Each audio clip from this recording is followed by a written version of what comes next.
Leviticus chapter 1. Yahweh summoned Moses and speaking to him from the tent of meeting, said, "Speak to the Israelites. Say to them, when any of you brings an offering to Yahweh, he can offer an animal either from the herd or from the flock. If his offering is to be a burnt offering from the herd, he must offer an unblemished male. He will offer it at the entrance to the tent of meeting, to make it acceptable to Yahweh. He must lay his hand on the victim's head, and it will be accepted as effectual for his expiation. He will then slaughter the bull before Yahweh, and the priests descended from Aaron will offer the blood. They will pour it all around the altar which stands at the entrance to the tent of meeting. He will then skin the victim and quarter it. The priests descended from Aaron will put a fire on the altar and arrange wood on the fire. The priests descended from Aaron will then arrange the quarters, the head and the fat on the wood on the fire on the altar. He will wash the entrails and shins in water, and the priest will burn it all on the altar as a burnt offering, food burnt as a smell pleasing to Yahweh. If his offering is to be of an animal from the flock, of a lamb or a goat to be offered as a burnt offering, he must offer an unblemished male. He will slaughter it on the north side of the altar, before Yahweh, and the priests descended from Aaron will pour the blood all around the altar. He will then quarter it, and the priest will arrange the quarters, the head and the fat on the wood on the fire on the altar. He will wash the entrails and shins in water, and the priest will burn it all on the altar as a burnt offering, food burnt as a smell pleasing to Yahweh. If his offering to Yahweh is to be a burnt offering of a bird, he must offer a turtle dove or a young pigeon. The priest will offer it at the altar and wring off its head, which he will burn on the altar. Its blood must then be squeezed out on the side of the altar. He will then remove the crop and the feathers and throw them on the eastern side of the altar, where the fatty ashes are put. He will then split it in half with a wing on each side, but without separating the two parts. The priest will then burn it on the altar, on the wood which is on the fire, as a burnt offering, food burnt as a smell pleasing to Yahweh.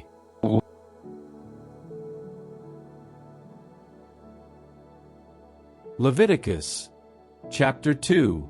If anyone offers Yahweh a cereal offering, his offering must consist of wheaten flour on which he must pour wine and put incense. He will bring it to the priests descended from Aaron. He will take a handful of the wheaten flour, some of the oil and all the incense, and this the priest will burn on the altar as a memorial, as food burnt as a smell pleasing to Yahweh. The remainder of the cereal offering will revert to Aaron and his sons, an especially holy portion of the food burnt for Yahweh. When you offer a cereal offering of dough baked in the oven, the wheaten flour must be prepared either in the form of unleavened cakes mixed with oil, or in the form of unleavened wafers spread with oil. If your offering is a cereal offering cooked on the griddle, the wheaten flour mixed with oil must contain no leaven. You will break it in pieces and pour oil over it. It is a cereal offering. If your offering is a cereal offering cooked in the pan, the wheaten flour must be prepared with oil. You will bring Yahweh the cereal offering thus prepared and present it to the priest. He will take it to the altar. And from the cereal offering the priest will take the memorial and burn it on the altar, food burnt as a smell pleasing to Yahweh. The remainder of the cereal offering will revert to Aaron and his descendants. It is especially holy since it is taken from the food burnt for Yahweh. None of the cereal offerings which you offer to Yahweh must be prepared with leaven, for you must never include leaven or honey in food burnt for Yahweh. You may offer them to Yahweh as an offering of first fruits, but they will not make a pleasing smell if they are burnt on the altar. You will put salt in every cereal offering that you offer, and you will not fail to put the salt of the covenant of your God on your cereal offering. To every offering you will add an offering of salt to your God. If you offer Yahweh a cereal offering of first fruits, you will offer it in the form of roasted ears of wheat or of bread made from ground wheat. You will add oil to it and put incense on it. It is a cereal offering, and from it the priest will burn the memorial with some bread and oil, and all the incense, as food burnt for Yahweh.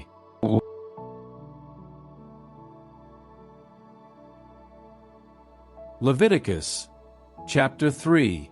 If his sacrifice is a communion sacrifice, and if he offers an animal from the herd, be it male or female, Whatever he offers before Yahweh must be unblemished. He will lay his hand on the victim's head and slaughter it at the entrance to the tent of meeting. The priests descended from Aaron will then pour the blood all around the altar. He will offer part of the communion sacrifice as food burnt for Yahweh, the fat covering the entrails, all the fat on the entrails, both kidneys, the fat on them and on the loins, the mass of fat which he will remove from the liver and kidneys. The priests descended from Aaron will then burn this on the altar, in addition to the burnt offering, on the wood of the fire, food burnt as a smell pleasing to Yahweh. If it is an animal from the flock which he offers as a communion sacrifice to Yahweh, be the animal that he offers male or female, it must be unblemished. If he offers a sheep, he will offer it before Yahweh. He will lay his hand on the victim's head and slaughter it in front of the tent of meeting. The priests descended from Aaron will then pour its blood all around the altar. Of the communion sacrifice he will offer the following as food burnt for Yahweh: the fat, all the tail taken off near the base of the spine, the fat covering the entrails, all the fat on the entrails, both kidneys, the fat on them and on the loins, the mass of fat which he will remove from the liver and kidneys. The priest will then burn this on the altar as food burnt for Yahweh. If his offering is a goat, he will offer it before Yahweh. He will lay his hand on the victim's head and slaughter it in front of the tent of meeting, and the descendants of Aaron will then pour its blood all around the altar. This is what he will then offer of it as food burnt for Yahweh: the fat covering the entrails, all the fat on the entrails, both kidneys, the fat on them and on the loins, the mass of fat which he will remove from the liver and kidneys. The priest will then burn these pieces on the altar as food burnt as a smell pleasing to Yahweh. All the fat belongs to Yahweh. This is a perpetual law for all your descendants, wherever you may live, that you will not eat either fat or blood.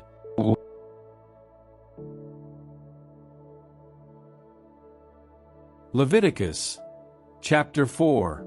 Yahweh spoke to Moses and said, "Speak to the Israelites and say, if anyone sins inadvertently against any of Yahweh's commandments and does anything prohibited by them, if the one who sins is the anointed priest, thus making the people guilty, then for the sin which he has committed he must offer Yahweh a young bull, an unblemished animal from the herd, as a sacrifice for sin. He will bring the bull before Yahweh at the entrance to the tent of meeting, will lay his hand on its head and slaughter it before Yahweh. The anointed priest will then take some of the bull's blood and carry it into the tent of meeting. He will then dip his finger in the blood and sprinkle it 7 times in front of the sanctuary curtain, before Yahweh. The priest will then put some of the blood on the horns of the altar of incense smoking before Yahweh in the tent of meeting, and will pour all the rest of the bull's blood at the foot of the altar of burnt offerings at the entrance to the tent of meeting.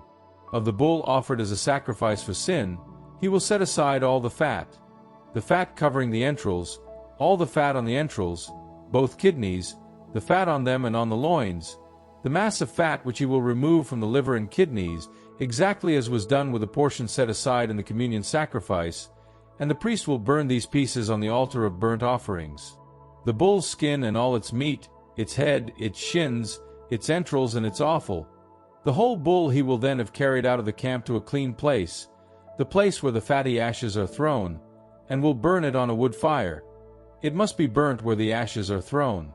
If the whole community of Israel has sinned inadvertently and, without being aware of it, has incurred guilt by doing something forbidden by Yahweh's commandments, once the sin of which it is guilty has been discovered, the community must offer a young bull, an unblemished animal from the herd, as a sacrifice for sin, and bring it in front of the tent of meeting. The elders of the community will then lay their hands on the bull's head before Yahweh, and the bull will be slaughtered before Yahweh. The anointed priest will then take some of the bull's blood into the tent of meeting. He will then dip his finger in the blood and sprinkle it 7 times in front of the curtain, before Yahweh. He will then put some of the blood on the horns of the altar standing before Yahweh inside the tent of meeting, and then pour all the rest of the blood at the foot of the altar of burnt offerings at the entrance to the tent of meeting. He will then set aside all the fat from the animal and burn it on the altar. He will then deal with the bull as he did with the bull in the sacrifice for sin. It will be dealt with in the same way. And once the priest has performed the rite of expiation for the people, they will be forgiven. He will then have the bull carried out of the camp and will burn it as he burned the first one. This is the sacrifice for the sin of the community. When a leader has sinned and inadvertently incurred guilt by doing something forbidden by the commandments of Yahweh his God, or if the sin which he has committed is drawn to his attention, he must bring a he-goat as his offering, an unblemished male. He will then lay his hand on the goat's head and slaughter it on the spot where the burnt offerings are slaughtered before Yahweh. This is a sacrifice for sin. The priest will take some of the victim's blood on his finger and put it on the horns of the altar of burnt offerings. He will then pour the rest of its blood at the foot of the altar of burnt offerings and burn all the fat on the altar, as with the fat in the communion sacrifice. This is how the priest must perform the rite of expiation for him to free him from his sin, and he will be forgiven. If one of the country people sins inadvertently and incurs guilt by doing something forbidden by Yahweh's commandments, or if the sin which he has committed is drawn to his attention, he must bring a she-goat as his offering for the sin which he has committed, an unblemished female. He will then lay his hand on the victim's head and slaughter it on the spot where the burnt offerings are slaughtered. The priest will take some of its blood on his finger and put it on the horns of the altar of burnt offerings. He will then pour all the rest of the blood at the foot of the altar. He will then remove all the fat, as the fat was removed for the communion sacrifice, and the priest will burn it on the altar as a smell pleasing to Yahweh.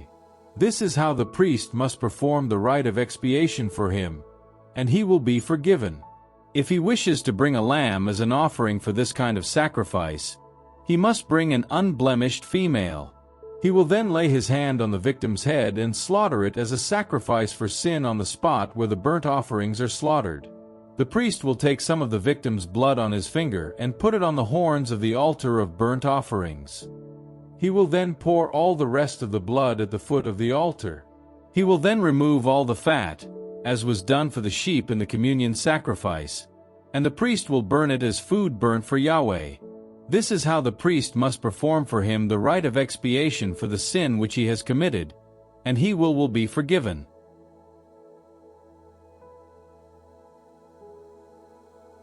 Leviticus chapter 5. If someone sins in any of these following cases, he should have come forward to give evidence when he heard the formal adjuration, having seen the incident or known the facts, but he has not spoken out, and so bears the consequences of his guilt. Or someone touches something unclean, whatever it may be, the dead body of an unclean animal, wild or tame, or of one of the unclean reptiles, and without realizing it becomes unclean, he becomes answerable for it. Or he touches some human uncleanness, whatever it may be, contact with which makes him unclean. He does not notice it, then, realizing it later, he becomes answerable for it.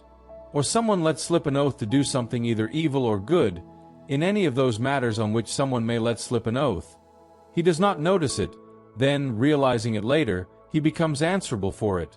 If he is answerable in any of those cases, he will have to confess the sin committed.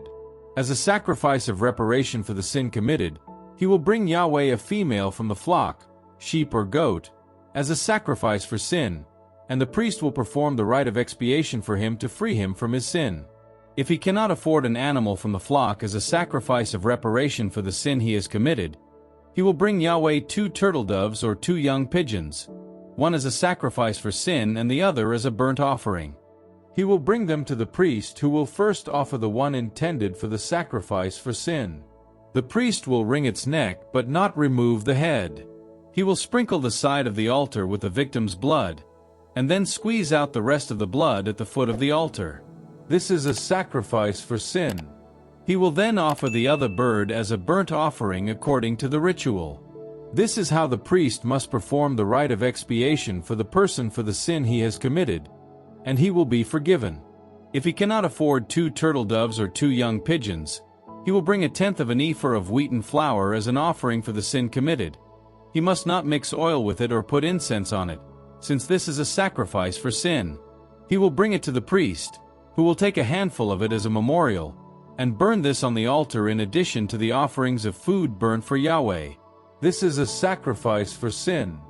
This is how the priest must perform the rite of expiation for the person for the sin he has committed in any of those cases, and he will be forgiven. In this case, the priest has the same rights as in the case of a cereal offering. Yahweh spoke to Moses and said, "If someone is unfaithful and sins inadvertently by infringing Yahweh's sacred rights, as a sacrifice of reparation he must bring Yahweh an unblemished ram from his flock, the value of which will be decided by you in silver shekels according to the rate of the sanctuary shekel. He will make amends for what his sins subtracted from the sacred rites, adding 1/5 to the value, and give it to the priest. The priest will then perform the rite of expiation for him with the ram for the sacrifice of reparation, and he will be forgiven. If someone sins and without realizing it does one of the things forbidden by Yahweh's commandments, he will answer for it and bear the consequences of his guilt. As a sacrifice of reparation, he must bring the priest an unblemished ram from his flock to the value which you decide, and the priest will perform the rite of expiation for him for the oversight unwittingly committed, and he will be forgiven. This is a sacrifice of reparation. The man was certainly answerable to Yahweh. Yahweh spoke to Moses and said, "If someone sins and is unfaithful against Yahweh by deceiving his fellow countrymen over a deposit or a security, or by withholding something due to him or by exploiting him, or if he finds lost property and denies it, or if he perjures himself about anything that a human being may do criminally in such matters, if he sins and so becomes answerable, he must restore what he has taken or demanded in excess. The deposit confided to him, the lost property that he has found, or any object about which he has perjured himself. He will add 1/5 to the principal and pay the whole to the person who held the property rights on the day when he incurred the guilt. He will then bring Yahweh an unblemished ram from his flock to the value which you decide, to the priest as a sacrifice of reparation, and the priest will perform the rite of expiation for him before Yahweh, and he will be forgiven, whatever the act by which he incurred guilt."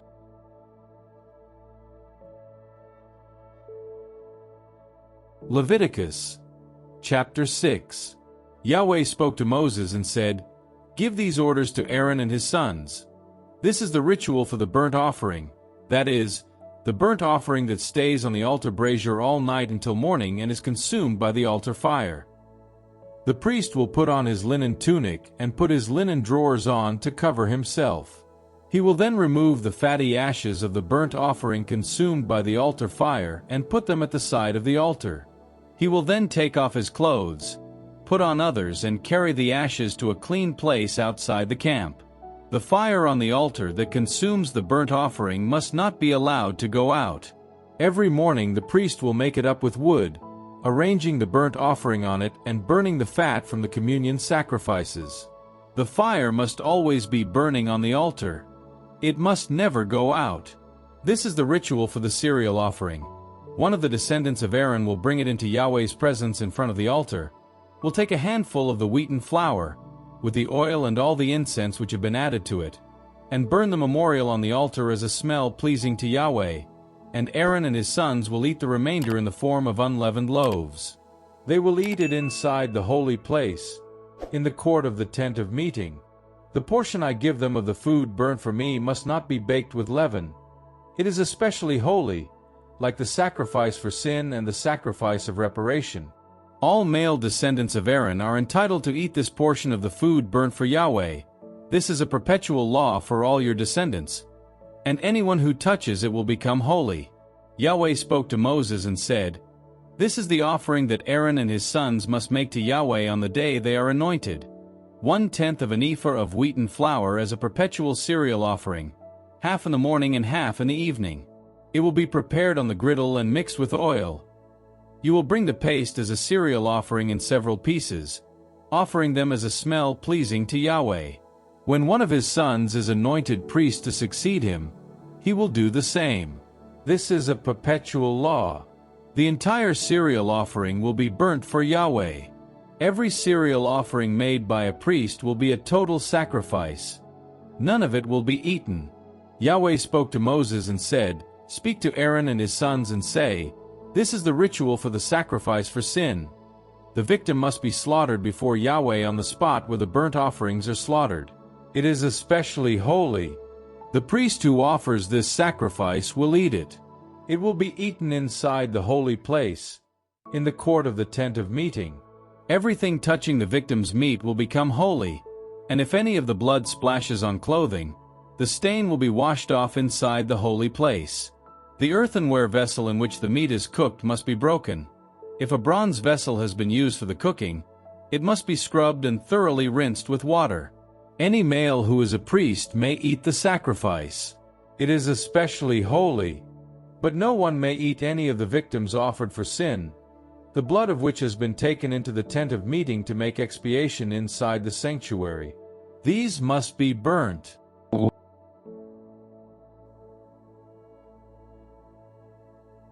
Leviticus chapter 7. This is the ritual for the sacrifice of reparation. It is especially holy. The victim must be slaughtered where the burnt offerings are slaughtered, and the priest will pour the blood all around the altar. He will then offer all the fat, the tail, the fat covering the entrails, both kidneys, the fat on them and on the loins, the mass of fat which he will remove from the liver and kidneys. The priest will burn these pieces on the altar as food burnt for Yahweh. This is a sacrifice of reparation. Every male who is a priest may eat it. It will be eaten inside the holy place. It is especially holy. As with the sacrifice for sin, so with the sacrifice of reparation, the ritual is the same for both.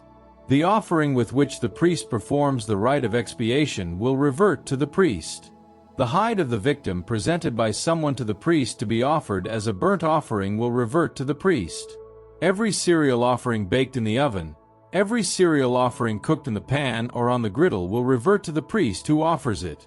Every cereal offering, mixed with oil or dry, will revert to all the descendants of Aaron without distinction. This is the ritual for the communion sacrifice to be offered to Yahweh. If this is offered as a sacrifice with praise, to the latter must be added an offering of unleavened cakes mixed with oil, unleavened wafers spread with oil, and wheaten flour in the form of cakes mixed with oil. This offering, then, must be added to the cakes of leavened bread and to the communion sacrifice with praise. One of the cakes of this offering must be presented as an offering to Yahweh. It will revert to the priest who pours out the blood of the communion sacrifice. The meat of the victim will be eaten on the day the offering is made. Nothing may be left until next morning. If the victim is offered as a votive or a voluntary sacrifice, it must be eaten on the day it is offered, and the remainder may be eaten on the following day. But on the third day whatever is left of the meat of the victim must be burnt. If any of the meat of a victim offered as a communion sacrifice is eaten on the third day, the person who has offered it will not be acceptable and will receive no credit for it. It will count as rotten meat, and the person who eats it will bear the consequences of the guilt. Meat that has touched anything unclean cannot be eaten. It must be burnt. Anyone clean may eat the meat, but anyone unclean who eats the meat of a communion sacrifice offered to Yahweh will be outlawed from his people. Furthermore, if anyone touches anything unclean, human or animal, or any foul thing, and then eats the meat of a communion sacrifice offered to Yahweh, that individual will be outlawed from his people. Yahweh spoke to Moses and said, "Speak to the Israelites and say, You may not eat the fat of ox, sheep or goat. The fat of an animal that has died a natural death or been savaged by beasts may be used for any other purpose, but you are not to eat it. Anyone who eats the fat of an animal offered as food burnt for Yahweh will be outlawed from his people. Wherever you live, you will never eat blood, whether it be of bird or of beast. Anyone who eats any blood will be outlawed from his people." Yahweh spoke to Moses and said, "Speak to the Israelites and say, Anyone who offers Yahweh a communion sacrifice must bring him part of his sacrifice as an offering. He must bring the food to be burnt for Yahweh, that is to say, the fat adhering to the forequarters, with his own hands. He will bring it, and also the forequarters, with which he will make the gesture of offering before Yahweh. The priest will then burn the fat on the altar, and the forequarters will revert to Aaron and his descendants. You will set aside the right thigh from your communion sacrifice and give it to the priest. The right thigh will be the portion of the descendant of Aaron who offers the blood and fat of the communion sacrifice. For I have deprived the Israelites of the forequarter offered and the thigh presented in their communion sacrifices, and given them to the priest Aaron and his descendants. This is a perpetual law for the Israelites. Such was the portion of Aaron and his descendants in the food burnt for Yahweh, the day he presented them to Yahweh for them to become his priests. This was what Yahweh ordered the Israelites to give them on the day they were anointed, a perpetual law for all their descendants.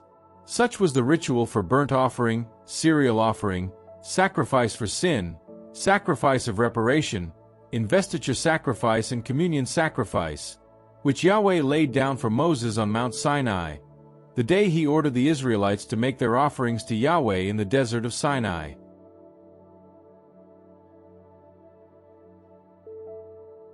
Leviticus chapter 8. Yahweh spoke to Moses and said, "Take Aaron and with him his sons, the vestments, the anointing oil, the bull for the sacrifice for sin, the 2 rams and the basket of unleavened bread. Then call the whole community together at the entrance to the tent of meeting." Moses did as Yahweh ordered. The community gathered at the entrance to the tent of meeting, and Moses said to them, "This is what Yahweh has ordered to be done." He made Aaron and his sons come forward and washed them with water. He then dressed him in the tunic, passed the waistband round his waist, vested him in the robe and put the ephod on him. He then put the waistband of the ephod round his waist, fastening it to him. He put the breastplate on him, and placed the Urim and Thummim in it. He put the turban on his head, and on the front of the turban, the golden flower. This was the symbol of holy consecration, which Yahweh had prescribed to Moses. Moses then took the anointing oil and anointed the dwelling and everything inside it, to consecrate them. He sprinkled the altar 7 times and anointed the altar and its accessories, the basin and its stand, to consecrate them. He then poured some of the anointing oil on Aaron's head and anointed him to consecrate him. Moses then made Aaron's sons come forward.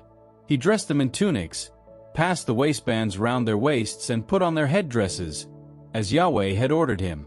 He then had the bull for the sacrifice for sin brought forward.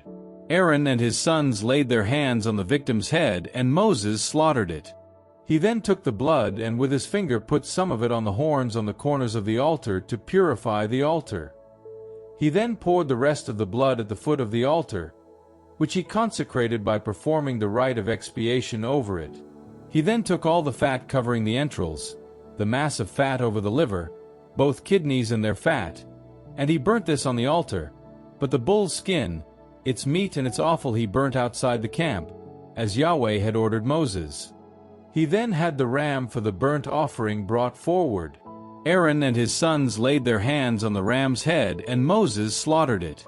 He poured its blood all around the altar.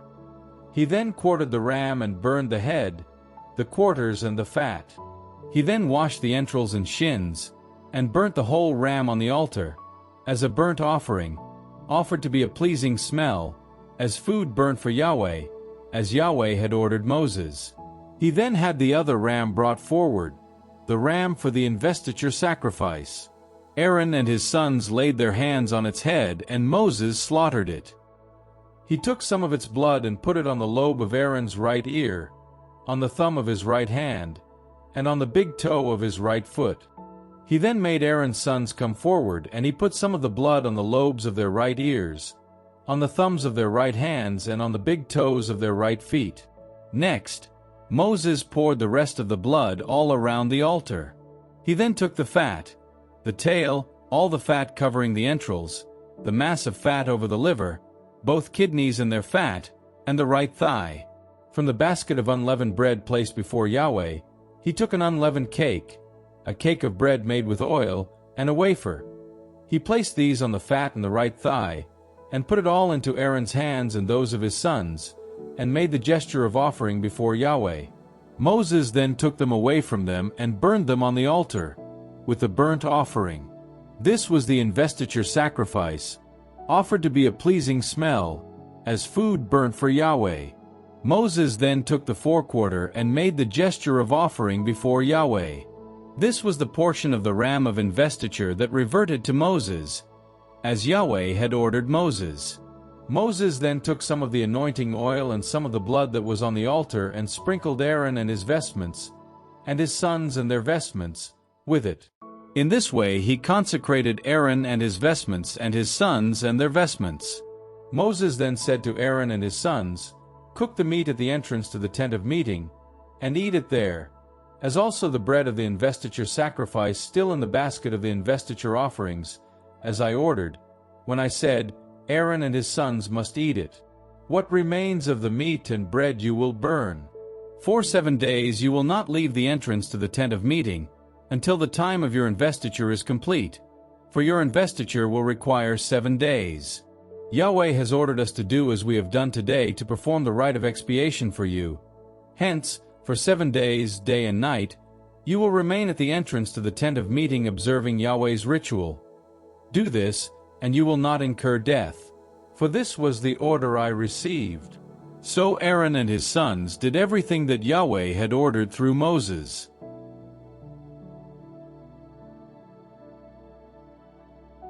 Leviticus chapter 9. On the 8th day Moses summoned Aaron and his sons and the elders of Israel. He said to Aaron, "Take a calf to offer a sacrifice for sin, and a ram for a burnt offering, both without blemish, and bring them before Yahweh. Then say to the Israelites, Take a goat to be offered as a sacrifice for sin, a calf and a lamb 1 year old, both without blemish. For a burnt offering, a bull and a ram for communion sacrifices to be slaughtered before Yahweh, and a cereal offering mixed with oil. For Yahweh will appear to you today." They brought what Moses had ordered in front of the tent of meeting.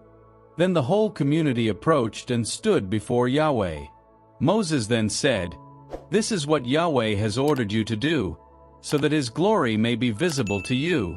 Moses then addressed Aaron, "Go to the altar and offer your sacrifice for sin and your burnt offering, and so perform the rite of expiation for yourself and your family. Then present the people's offering and perform the rite of expiation for them, as Yahweh has ordered." Aaron went to the altar and slaughtered the calf as a sacrifice for his own sin. Aaron's sons then presented the blood to him. He dipped his finger in it and put some on the horns of the altar, and then poured the rest of the blood at the foot of the altar. The fat of the sacrifice for sin and the kidneys and the mass of fat over the liver he burned on the altar, as Yahweh had ordered Moses, and the meat and the skin he burned outside the camp. He then slaughtered the burnt offering. Aaron's sons then handed him the blood, which he poured all around the altar. They then handed him the quartered victim and the head, and he burned these on the altar. He then washed the entrails and shins and burned them with the burnt offering on the altar. He then presented the people's offering. He took the goat for the people's sacrifice for sin, slaughtered it, and made a sacrifice for sin with it in the same way as with the first. He then had the burnt offering brought forward and proceeded according to the ritual. He then had the cereal offering brought forward, took a handful of it and burned it on the altar in addition to the morning burnt offering. Then he slaughtered the bull and the ram as a communion sacrifice for the people. Aaron's sons handed him the blood and he poured it all around the altar.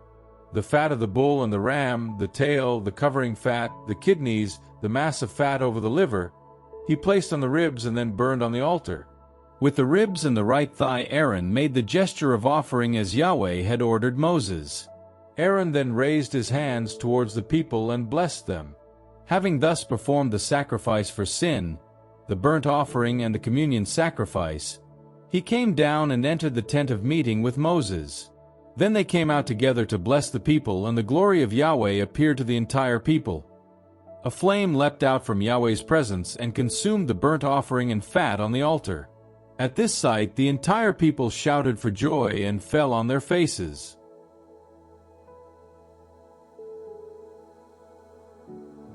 Leviticus chapter 10. Aaron's sons Nadab and Abihu each took a censer, put fire in it and incense on the fire, and presented unauthorized fire before Yahweh, which was not in accordance with his orders. At this a flame leapt out from Yahweh's presence and swallowed them up, and they perished before Yahweh. Moses then said to Aaron, "That is what Yahweh meant when he said, 'In those who are close to me I show my holiness, and before all the people I show my glory.'" Aaron remained silent. Moses summoned Mishael and Elzaphan, sons of Aaron's uncle Uzziel, and said to them, "Come here and take your brothers away from the sanctuary, out of the camp. They came and carried them away, still in their tunics, out of the camp, as Moses had said. Moses said to Aaron and his sons Eleazar and Ithamar, "Do not disorder your hair or tear your clothes, or you may incur death and his retribution may overtake the whole community. No, it is for the entire house of Israel to lament your brothers who have been the victims of Yahweh's fire. To avoid incurring death, do not leave the entrance to the tent of meeting, for Yahweh's anointing oil is on you." And they did as Moses said. Yahweh spoke to Aaron and said, "When you come to the tent of meeting, you and your sons with you, to avoid incurring death you may not drink wine or any other fermented liquor. This is a perpetual law for all your descendants. And so shall it be also when you separate the sacred from the profane, the unclean from the clean, and when you teach the Israelites any of the decrees that Yahweh has pronounced for them through Moses." Moses said to Aaron and his surviving sons, Eleazar and Ithamar, "Take the cereal offering left over from the food burnt for Yahweh. Eat the unleavened part of it beside the altar, since it is especially holy. Eat it in the holy place, since it is the portion of the food burnt for Yahweh that is prescribed for you and your sons. This is the order I have received. You, your sons and daughters with you, will eat in a clean place the forequarter offered and the thigh presented. For these have been given to you and your children as your due from the Israelites' communion sacrifices. The thigh presented and the forequarter offered. Once the fat has been burnt, revert to you and your sons with you, after they have been presented before Yahweh with a gesture of offering, in virtue of a perpetual law as Yahweh has ordered." Moses then inquired carefully about the goat offered as a sacrifice for sin, and found that they had burnt it. He was angry with Eleazar and Ithamar, Aaron's surviving sons, and said, "Why did you not eat this victim for sin in the holy place, since it is especially holy and was given to you to take away the community's guilt, by performing the rite of expiation for them before Yahweh? Since its blood was not taken inside the sanctuary, you should have eaten its meat there, as I ordered you." Aaron said to Moses, "Look, today they offered their sacrifice for sin and their burnt offering before Yahweh, and these disasters have befallen me. If I had eaten the sin offering today, would this have met with Yahweh's approval?" And when Moses heard this, he was satisfied.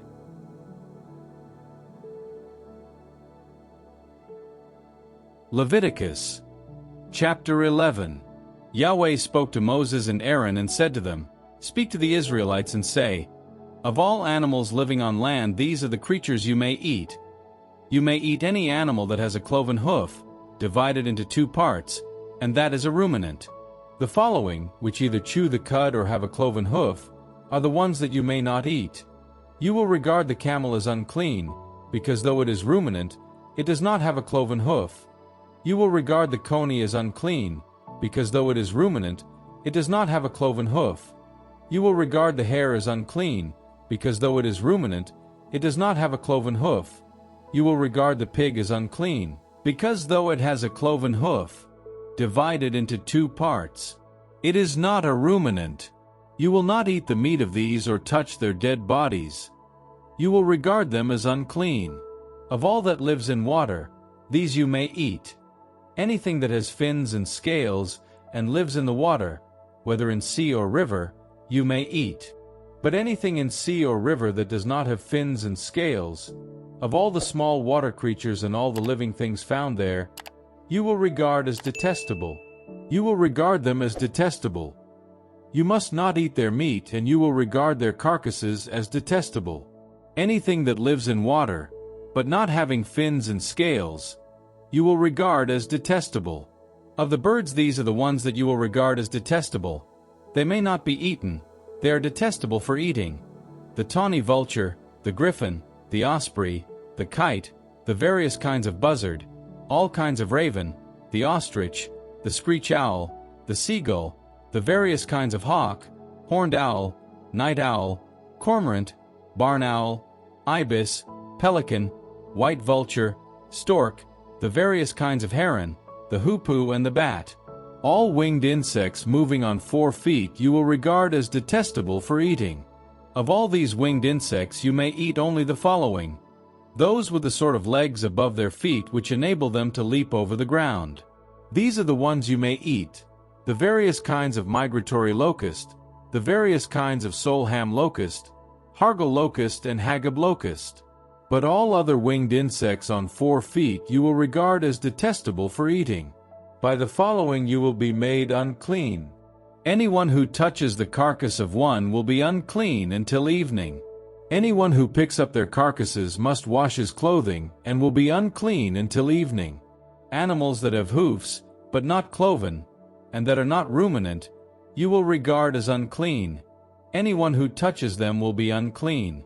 Those 4-footed animals which walk on the flat of their paws you will regard as unclean. Anyone who touches their carcasses will be unclean until evening, and anyone who picks up their carcasses must wash his clothing and will be unclean until evening. You will regard them as unclean.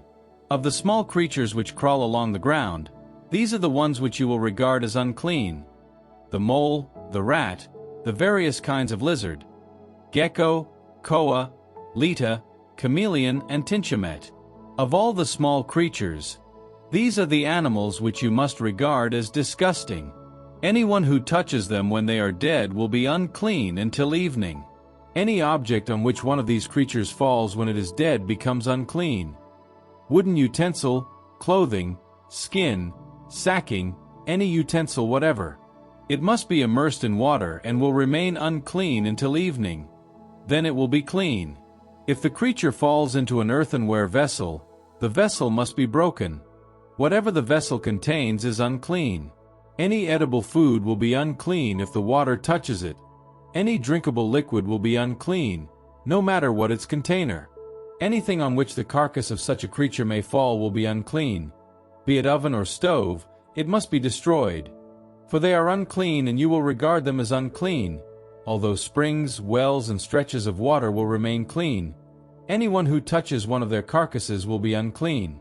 If one of their carcasses falls on any kind of seed, the seed will remain clean. But if the seed has been moistened and one of their carcasses falls on it, you will regard it as unclean. If one of the animals that you use as food dies, anyone who touches the carcass will be unclean until evening. Anyone who eats any of the carcass must wash his clothing and will remain unclean until evening. Anyone who picks up the carcass must wash his clothing and will remain unclean until evening. Any creature that swarms on the ground is detestable for eating. It must not be eaten. Anything that moves on its belly, anything that moves on 4 legs or more, in short all the creatures that swarm on the ground, you will not eat, since they are detestable. Do not make yourselves detestable with all these swarming creatures. Do not defile yourselves with them. Do not be defiled by them. For it is I, Yahweh, who am your God. You have been sanctified and have become holy because I am holy. Do not defile yourselves with all these creatures that swarm on the ground. Yes, it is I, Yahweh, who brought you out of Egypt to be your God. You must therefore be holy because I am holy. Such is the law concerning animals, birds, all living creatures that move in water, and all creatures that swarm on the ground. Its purpose is to distinguish the clean from the unclean, the creatures that may be eaten from those that may not be eaten.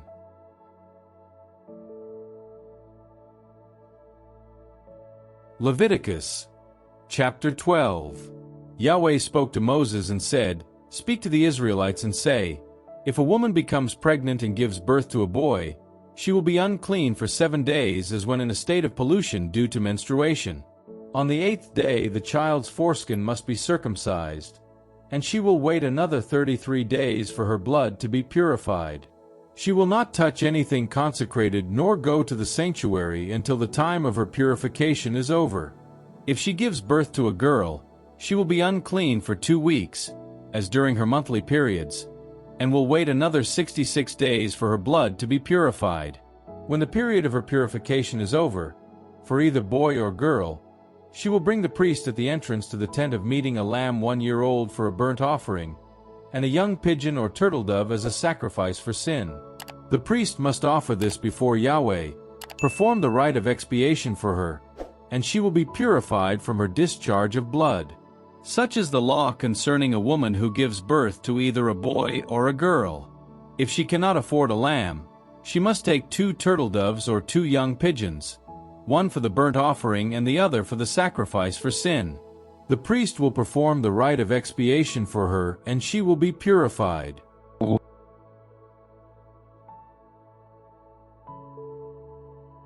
Leviticus chapter 13. Yahweh said to Moses and Aaron, "If a swelling or scab or spot appears on someone's skin, which could develop into a contagious skin disease, that person must then be taken to the priest, either Aaron or one of his sons. The priest will examine the disease on the skin. If the hair on the diseased part has turned white, or if the disease bites into the skin disease is contagious, and after examination the priest will declare the person unclean. But if there is a white spot on the skin without any visible depression of the skin or whitening of the hair, the priest will isolate the sick person for 7 days. On the 7th day he will examine the person, and if he observes that the disease persists though without spreading over the skin, he will isolate the person for a further 7 days and examine him again on the 7th. If he finds that the disease has faded and has not spread over the skin, the priest will declare the person clean. This was merely a scab. Once he has washed his clothing, he will be clean. But if the scab spreads over the skin after the sick person has been examined by the priest and declared clean, then he will let himself be examined again by the priest. After examining him and certifying the spread of the scab over the skin, the priest will declare him unclean. It is a contagious skin disease. Someone who has a contagious skin disease must be taken to the priest. The priest will examine the sick person, and if he finds a whitish swelling with whitening of the hair and an ulcer forming on the skin, this is a dormant skin disease, and the priest will declare the person unclean. He will not isolate him. He is obviously unclean. But if the disease spreads all through the skin, if it covers the person entirely from head to foot so far as the priest can see, the priest will then examine the sick person and, if he finds that the skin disease covers his whole body, declare the sick person clean. Since it has all become white, he is clean. But as soon as an ulcer appears on him, he will be unclean. After examining the ulcer, the priest will declare him unclean. The ulcer is unclean, it is contagious. But if the ulcer becomes white again, the sick person will go to the priest. The priest will examine him, and if he finds that the disease has turned white, he will declare the sick person clean. He is clean. When an ulcer appears on someone's skin, and then gets better, and if then a white swelling or a reddish-white spot forms on the same place, the sick person will show himself to the priest. The priest will examine him, and if he finds a visible depression in the skin and a whitening of the hair, he will declare the person unclean. This is a case of contagious skin disease breaking out in an ulcer. But if on examination the priest finds neither white hair nor depression of the skin, but a fading of the affected part, he will isolate the sick person for 7 days. If the disease is then spread over the skin, he will declare the person unclean. This is a case of contagious skin disease. But if the spot has stayed where it was and has not spread, it is the scar of the ulcer, and the priest will declare the person clean. If someone has a burn on the skin and an abscess, a reddish-white or white spot, forms on the burn, the priest will then examine it. If he finds a whitening of the hair or a visible depression of the mark on the skin, a contagious disease has broken out in the burn. The priest will declare the sick person unclean. This is a contagious skin disease. If on the other hand the priest on examination does not find white hair on the mark or depression of the skin, but a fading of the mark, the priest will isolate the person for 7 days. He will examine the person on the 7th day, and, if the disease is spread over the skin, he will declare the sick person unclean. This is a case of contagious skin disease. If the mark has stayed where it was and has not spread over the skin, but has faded instead, it was only a swelling due to the burn. The priest will declare the person clean. It is merely a burn scar.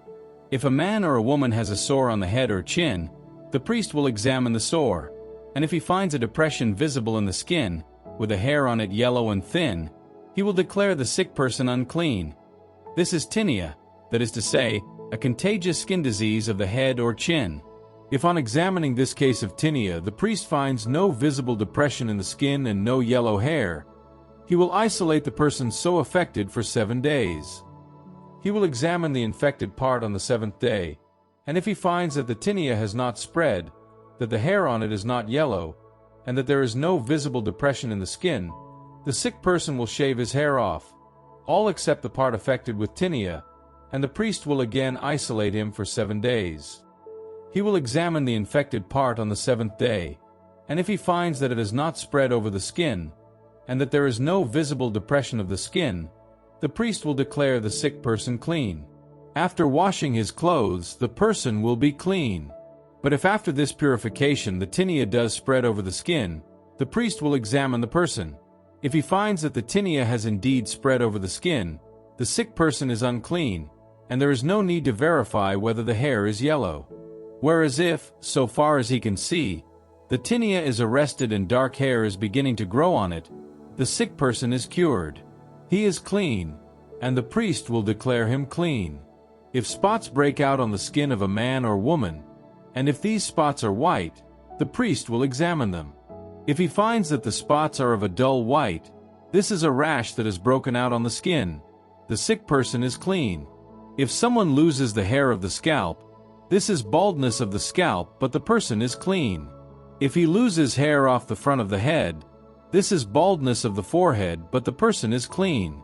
If, however, a reddish-white sore appears on scalp or forehead, a contagious skin disease has broken out on the scalp or forehead. The priest will examine it, and if he finds a reddish-white swelling on scalp or forehead, looking like a contagious skin disease, the person has such a disease. He is unclean. The priest will declare him unclean. He has a contagious skin disease of the head. Anyone with a contagious skin disease will wear torn clothing and disordered hair, and will cover the upper lip and shout, "Unclean, unclean." As long as the disease lasts, such a person will be unclean and, being unclean, will live alone and live outside the camp. When a piece of clothing is infected with mold, be it woolen or linen clothing, linen or woolen fabric or covering, or leather or anything made of leather, if the spot on the clothing, leather, fabric, covering or object made of leather is a greenish or reddish color, it is a disease to be shown to the priest. The priest will examine the infection and isolate the object for 7 days. If on the seventh day he observes that the infection has spread on the clothing, fabric, covering, leather or object made of leather, whatever it may be, this is a contagious disease and the object is unclean. He will burn this clothing, fabric, linen or woolen covering or leather object, whatever it may be, on which the infection has appeared. For this is a contagious disease which must be destroyed by fire. But if on examination the priest finds that the infection has not spread on the clothing, fabric, covering, or leather object, whatever it may be, he will order the infected object to be washed and will isolate it again for a period of 7 days. After the washing, he will examine the infection, and if he finds that there is no change in its appearance, even though it has not spread, the article is unclean. You will burn it. It is infected through and through. But if on examination the priest finds that the infection has diminished after washing, he will tear it out of the clothing, leather, fabric, or covering. But if the infection reappears on the same clothing, fabric, covering, or leather object, whatever it may be, this means that the infection is active. You will burn whatever is infected. The clothing, fabric, covering, or leather object, whatever it may be, from which the infection disappears after being washed, will be clean after it has been washed a second time. Such is the law governing disease in a linen or woolen garment, a fabric or covering or leather object, whatever it may be, when it is a question of declaring them clean or unclean.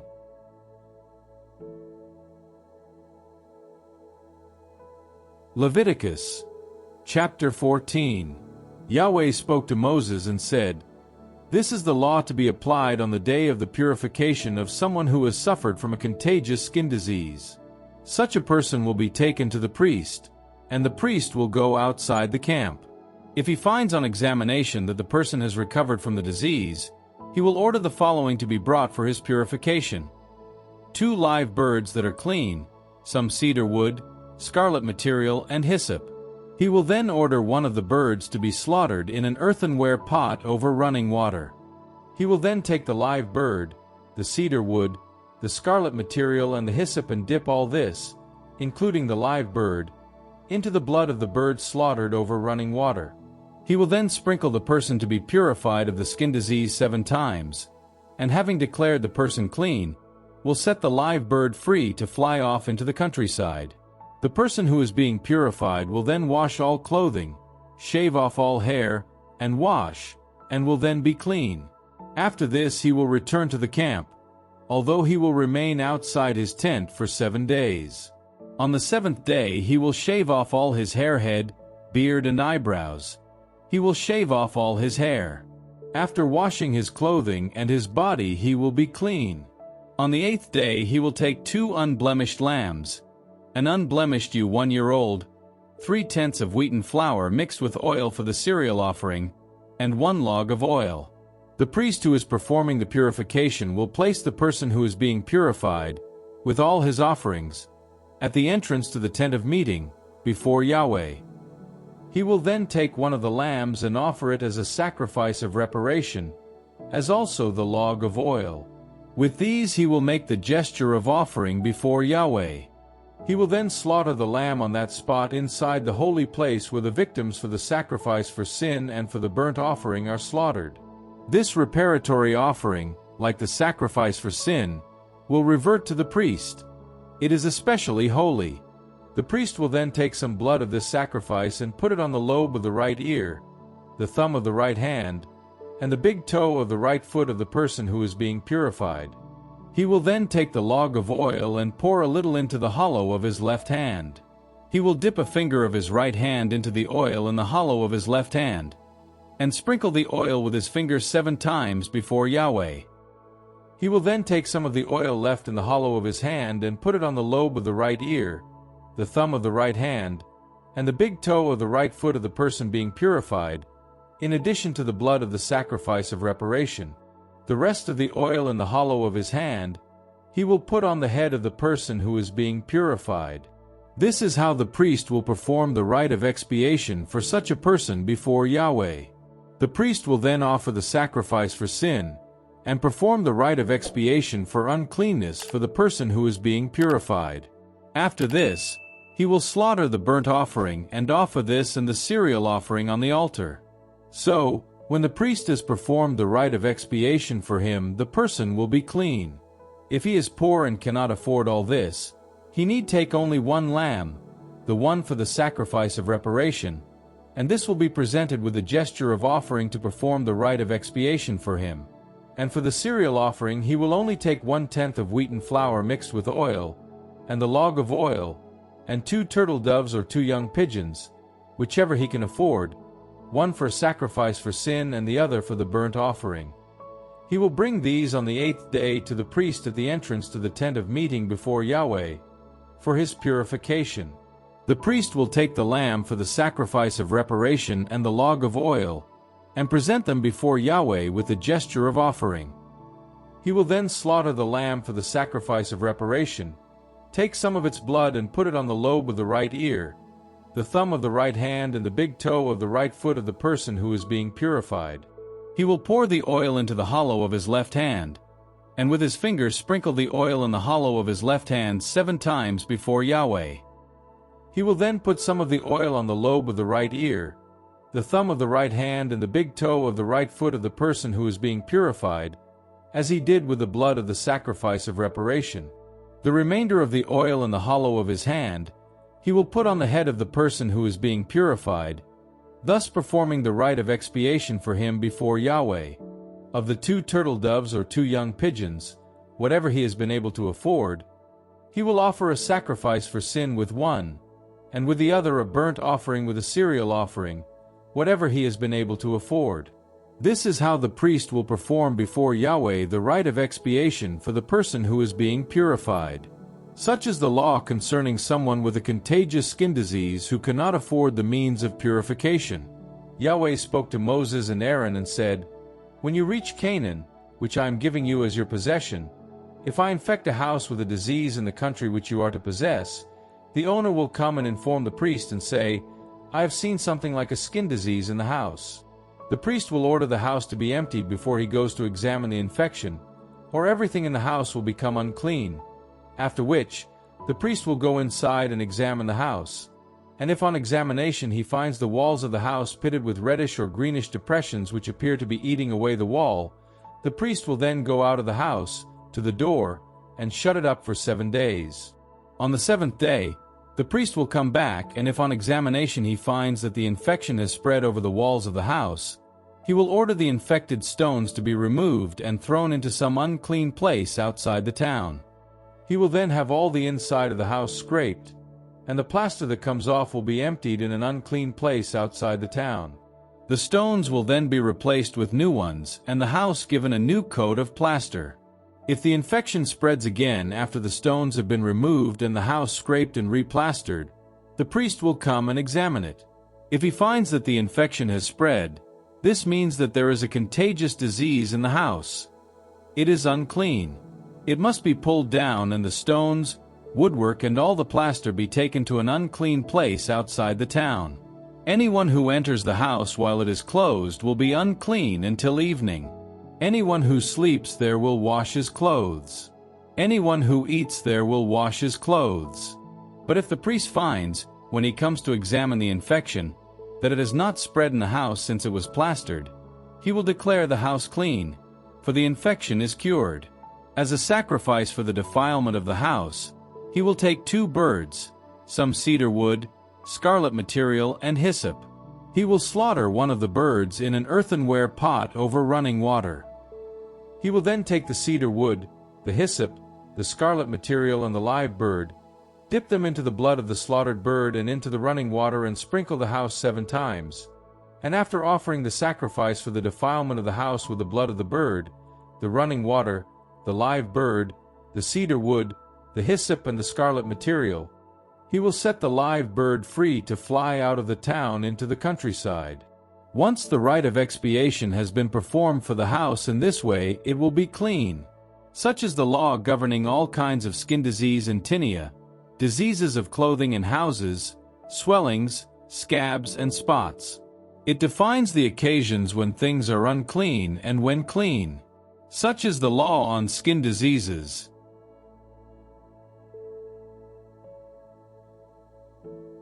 Leviticus, chapter 15. Yahweh spoke to Moses and Aaron and said, "Speak to the Israelites and say to them, when a man has a discharge from his body, that discharge is unclean. While the discharge continues, the nature of his uncleanness is as follows. Whether his body allows the discharge to flow or whether it retains it, he is unclean. Any bed the man lies on and anything he sits on will be unclean. Anyone who touches his bed must wash clothing and body and will be unclean until evening. Anyone who sits where the man has sat must wash clothing and body and will be unclean until evening. Anyone who touches the body of the man with the discharge must wash clothing and body and will be unclean until evening. If the man with the discharge spits on someone who is clean, that person must wash clothing and body and will be unclean until evening. Any saddle the man has ridden on will be unclean. All those who touch any object that has been under him will be unclean until evening. Anyone who picks up such an object must wash clothing and body and will be unclean until evening. All those whom the man with the discharge touches without having washed his hands must wash clothing and body and will be unclean until evening. The earthenware vessel he touches must be broken, and any wooden utensil must be rinsed. Once the man with the discharge is cured, he will allow 7 days for his purification. He will wash his clothes and wash his body in running water, and he will be clean. On the 8th day he will take 2 turtle doves or 2 young pigeons and come before Yahweh at the entrance to the tent of meeting and give them to the priest. The priest will offer one of them as a sacrifice for sin and the other as a burnt offering. And in this way the priest will perform the rite of expiation for him before Yahweh for his discharge. When a man has a seminal discharge, he must wash his whole body with water and will be unclean until evening. Any clothing or leather touched by the seminal discharge must be washed and will be unclean until evening. When a woman has had intercourse with a man, both of them must wash and will be unclean until evening. Whenever a woman has a discharge and the discharge from her body is of blood, she will remain in a state of menstrual pollution for 7 days. Anyone who touches her will be unclean until evening. Anything she lies on in this polluted state will be unclean. Anything she sits on will be unclean. Anyone who touches her bed must wash clothing and body and will be unclean until evening. Anyone who touches anything she has sat on must wash clothing and body and will be unclean until evening. If there is anything on the bed or where she is sitting, anyone who touches it will be unclean until evening. If a man goes so far as to sleep with her, he will contract her menstrual pollution and will be unclean for 7 days. Any bed he lies on will be unclean. If a woman has a prolonged discharge of blood outside the period, or if the period is prolonged, during the time this discharge lasts she will be in the same state of uncleanness as during her monthly periods. Any bed she lies on during the time this discharge lasts will be polluted in the same way as the bed she lies on during her monthly periods. Anything she sits on will be unclean as during her monthly periods. Anyone who touches it will be unclean and must wash clothing and body and will be unclean until evening. Once she is cured of her discharge, she will allow 7 days to go by. After that she will be clean. On the 8th day she will take 2 turtle doves or 2 young pigeons and bring them to the priest at the entrance to the tent of meeting. The priest will offer one of them as a sacrifice for sin and the other as a burnt offering. And in this way the priest will perform the rite of expiation for her before Yahweh for the discharge which made her unclean. Hence you will warn the Israelites against contracting a state of uncleanness, rather than incurring death by defiling my dwelling which is among them. Such is the law governing a man with a discharge or who is made unclean by a seminal discharge, a woman in a state of pollution due to menstruation, a man or a woman with a discharge, or a man who sleeps with a woman when she is unclean.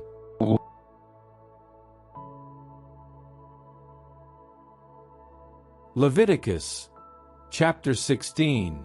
Yahweh spoke to Moses after the death of the 2 sons of Aaron who died when offering unauthorized fire.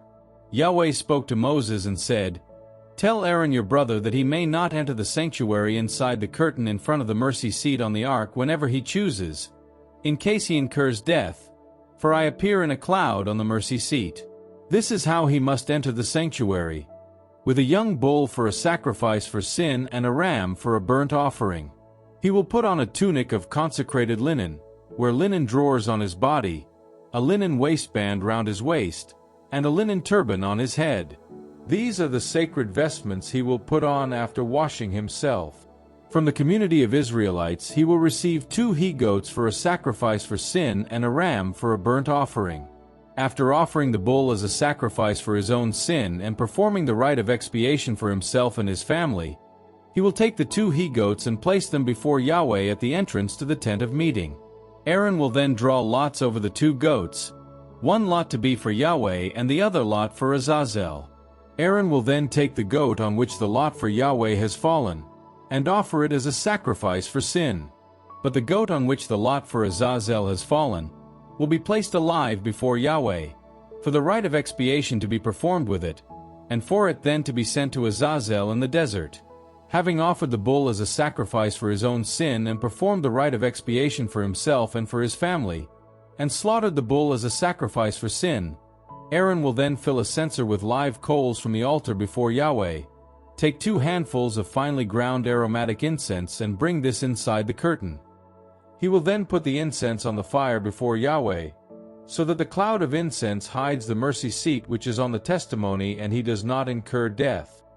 He will then take some of the bull's blood and sprinkle it with his finger on the eastern side of the mercy seat.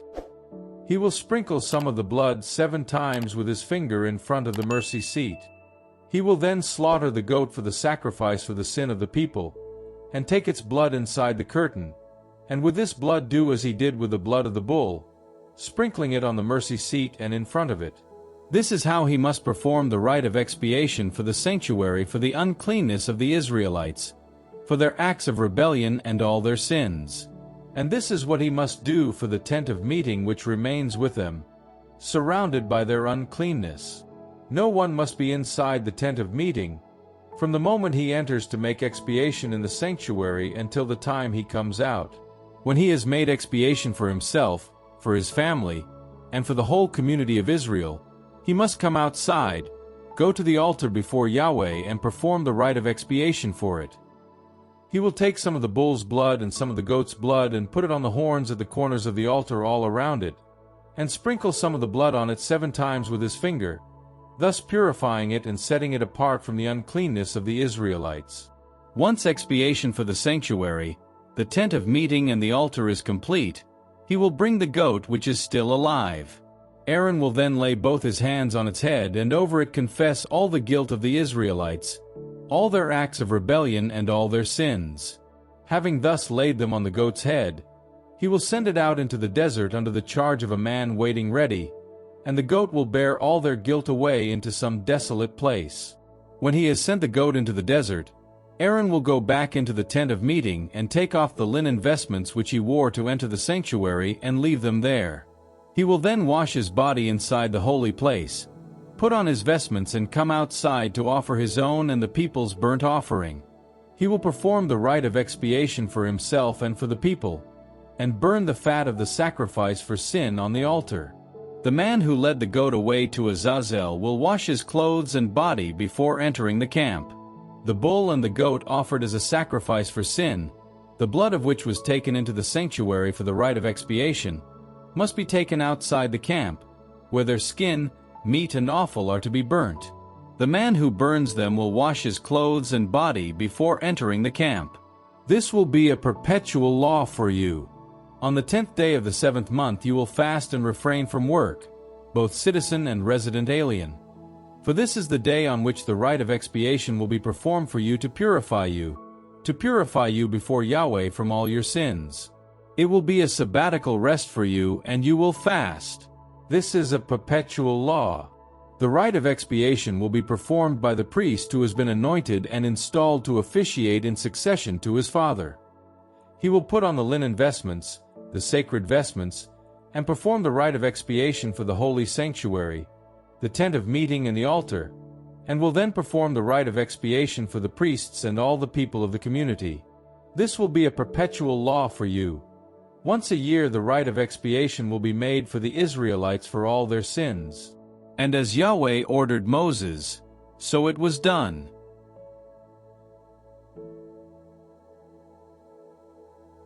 Leviticus chapter 17. Yahweh spoke to Moses and said, "Speak to Aaron and his sons and all the Israelites and say, This is the order that Yahweh has given. Any man of the house of Israel who slaughters a bull, lamb or goat, whether inside the camp or outside it, without bringing it to the entrance to the tent of meeting to make an offering of it to Yahweh in front of his dwelling, that man will be answerable for bloodshed. He has shed blood, and that man will be outlawed from his people."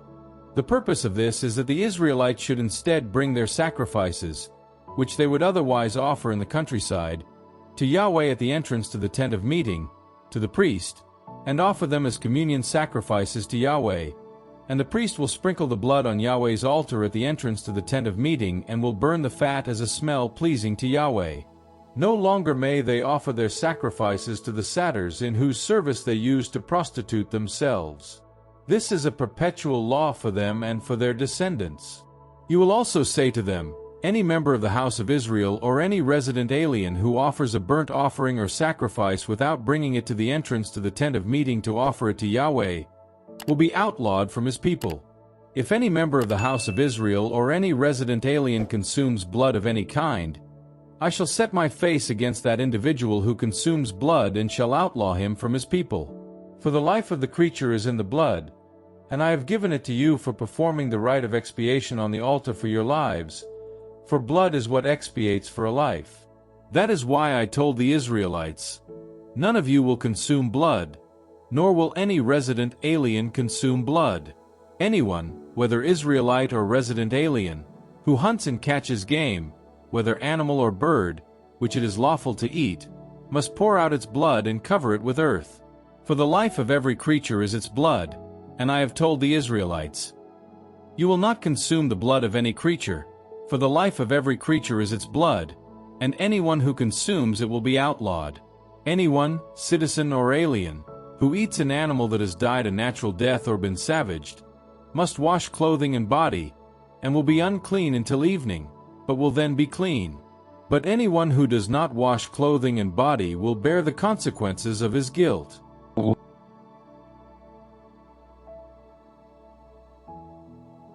Leviticus chapter 18. Yahweh spoke to Moses and said, "Speak to the Israelites and say, I am Yahweh your God. You must not behave as they do in Egypt where you used to live.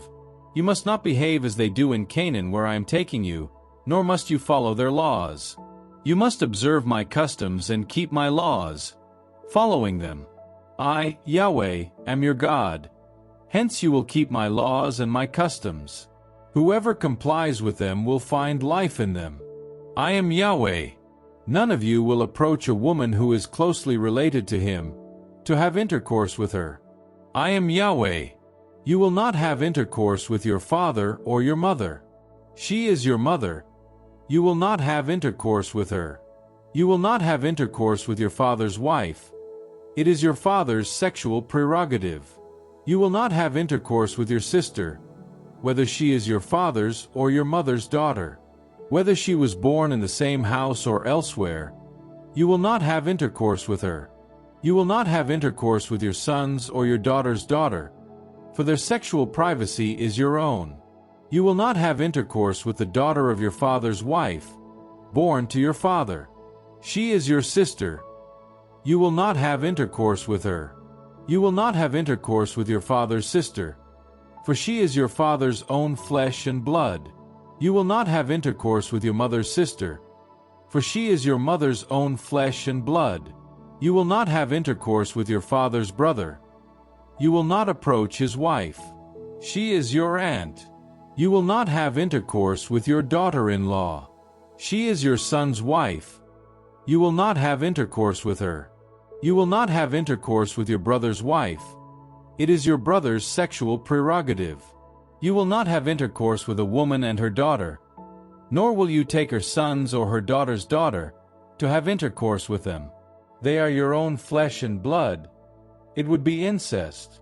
You will not take a woman and her sister into your harem at the same time, to have intercourse with the latter while the former is still alive. You will not approach and have intercourse with a woman who is in a state of menstrual pollution. Furthermore, you will not have intercourse with your fellow citizen's wife. You would become unclean by doing so. You will not allow any of your children to be sacrificed to Molech, thus profaning the name of your God. I am Yahweh. You will not have intercourse with a man as you would with a woman. This is a hateful thing. You will not have intercourse with any kind of animal. You would become unclean by doing so. Nor will a woman offer herself to an animal, to have intercourse with it. This would be a violation of nature. Do not make yourselves unclean by any of these practices, for it was by such things that the nations that I am driving out before you made themselves unclean. The country has become unclean, hence I am about to punish it for its guilt, and the country itself will vomit out its inhabitants. You, however, must keep my laws and customs and not do any of these hateful things. None of your citizens, none of your resident aliens. For all these hateful things were done by the people who lived in the country before you, and the country became unclean. If you make it unclean, will it not vomit you out as it vomited out the nations there before you? Yes, anyone who does any of these hateful things, whatever it may be, any person doing so, will be outlawed from his people. So keep my rules and do not observe any of the hateful laws which were enforced before you came. Then you will not be made unclean by them. I am Yahweh your God.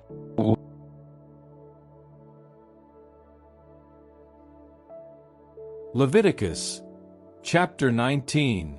Yahweh spoke to Moses and said, Speak to the whole community of Israelites and say, Be holy, for I, Yahweh your God, am holy. Each of you will respect father and mother, and you will keep my Sabbaths. I am Yahweh your God. Do not turn to idols and do not cast metal gods for yourselves. I am Yahweh your God. If you offer a communion sacrifice to Yahweh, make it in such a way as to be acceptable. It must be eaten the same day or the day after. Whatever is left on the third day must be burnt. If eaten on the third day, it would be rotten food and not be acceptable. Anyone who eats it must bear the consequences of this guilt, having profaned Yahweh's holiness. That person will be outlawed from his people.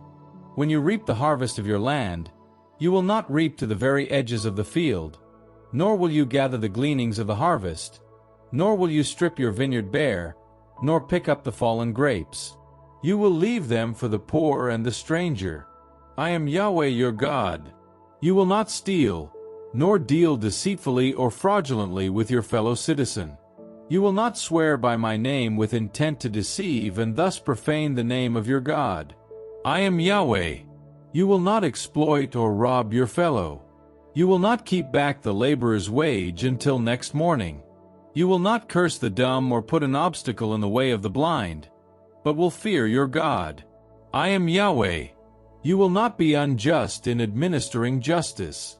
You will neither be partial to the poor nor overawed by the great, but will administer justice to your fellow citizen justly.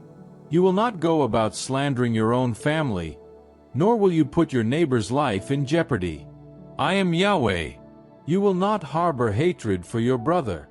You will reprove your fellow countrymen firmly, and thus avoid burdening yourself with a sin. You will not exact vengeance on, or bear any sort of grudge against, the members of your race, but will love your neighbor as yourself. I am Yahweh. You will keep my laws. You will not mate your cattle with those of another kind. You will not sow two kinds of grain in your field. You will not wear a garment made from two kinds of fabric. If someone has intercourse with a woman who is the concubine slave of a man from whom she has not been redeemed and she has not been given her freedom, he will be liable for a fine, but they will not incur death, since she was not a free woman. He will bring a sacrifice of reparation for Yahweh to the entrance of the tent of meeting. This will be a ram of reparation, and with the ram of reparation the priest will perform the rite of expiation for him before Yahweh for the sin committed, and the sin he has committed will be forgiven.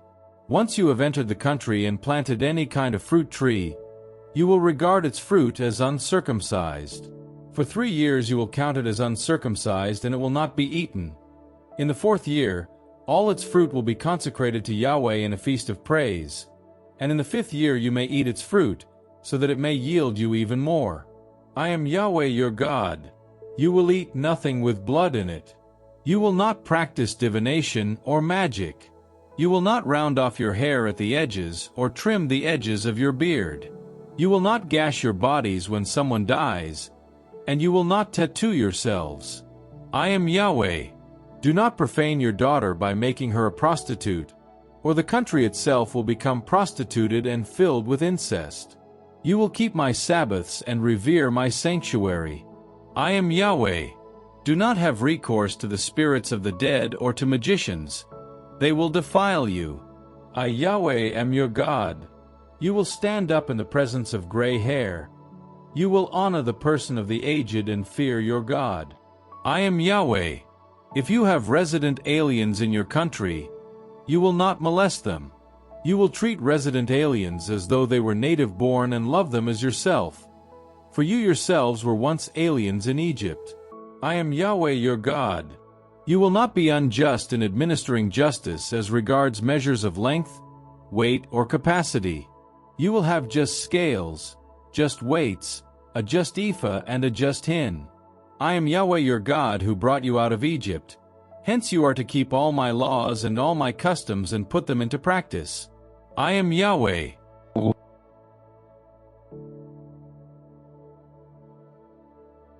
Leviticus, chapter 20. Yahweh spoke to Moses and said, Say to the Israelites, anyone, be he Israelite or alien resident in Israel, who gives any of his children to Molech, will be put to death. The people of the country must stone him, and I shall set my face against that man and outlaw him from his people. For by giving a child of his to Molech he has defiled my sanctuary and profaned my holy name. If the people of the country choose to close their eyes to the man's action when he gives a child of his to Molech, and do not put him to death, I myself shall turn my face against that man and his clan. I shall outlaw them from their people, both him and all those after him who prostitute themselves by following Molech. If anyone has recourse to the spirits of the dead or to magicians, to prostitute himself by following them, I shall set my face against him and outlaw him from his people. Sanctify yourselves and be holy, for I am Yahweh your God. You will keep my laws and put them into practice, for it is I, Yahweh, who make you holy. Hence, anyone who curses father or mother will be put to death.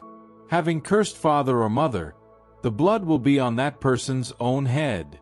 The man who commits adultery with his neighbor's wife will be put to death, he and the woman.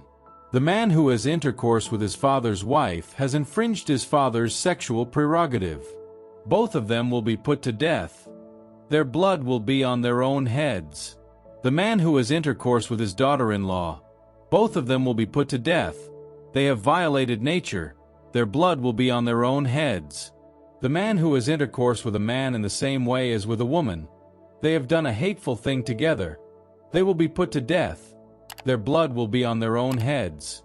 The man who marries a woman and her mother, this is incest. They will be burnt alive, he and they. You will not tolerate incest. The man who has intercourse with an animal will be put to death. You will kill the animal too. The woman who approaches any animal to have intercourse with it, you will kill the woman and the animal. They will be put to death. Their blood will be on their own heads. The man who marries his father's or his mother's daughter, if they have intercourse together, this is an outrage. They will be executed in public, for the man has had intercourse with his sister. He will bear the consequences of his guilt.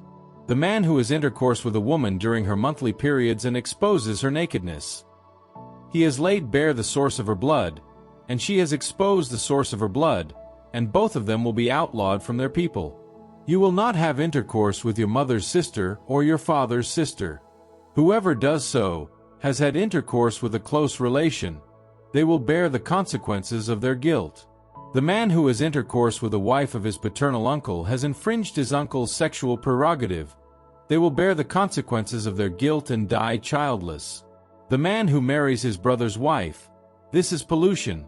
He has infringed his brother's sexual prerogative. They will die childless.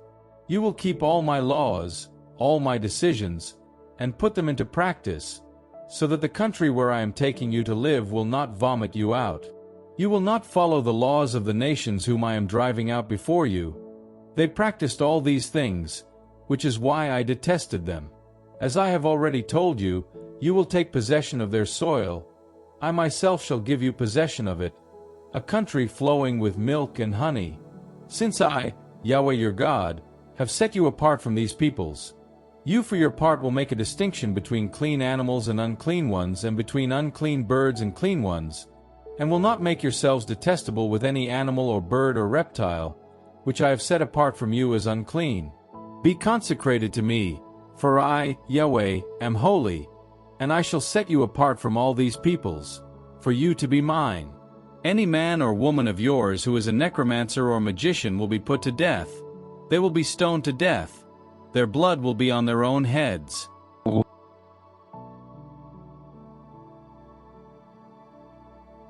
Leviticus, chapter 21.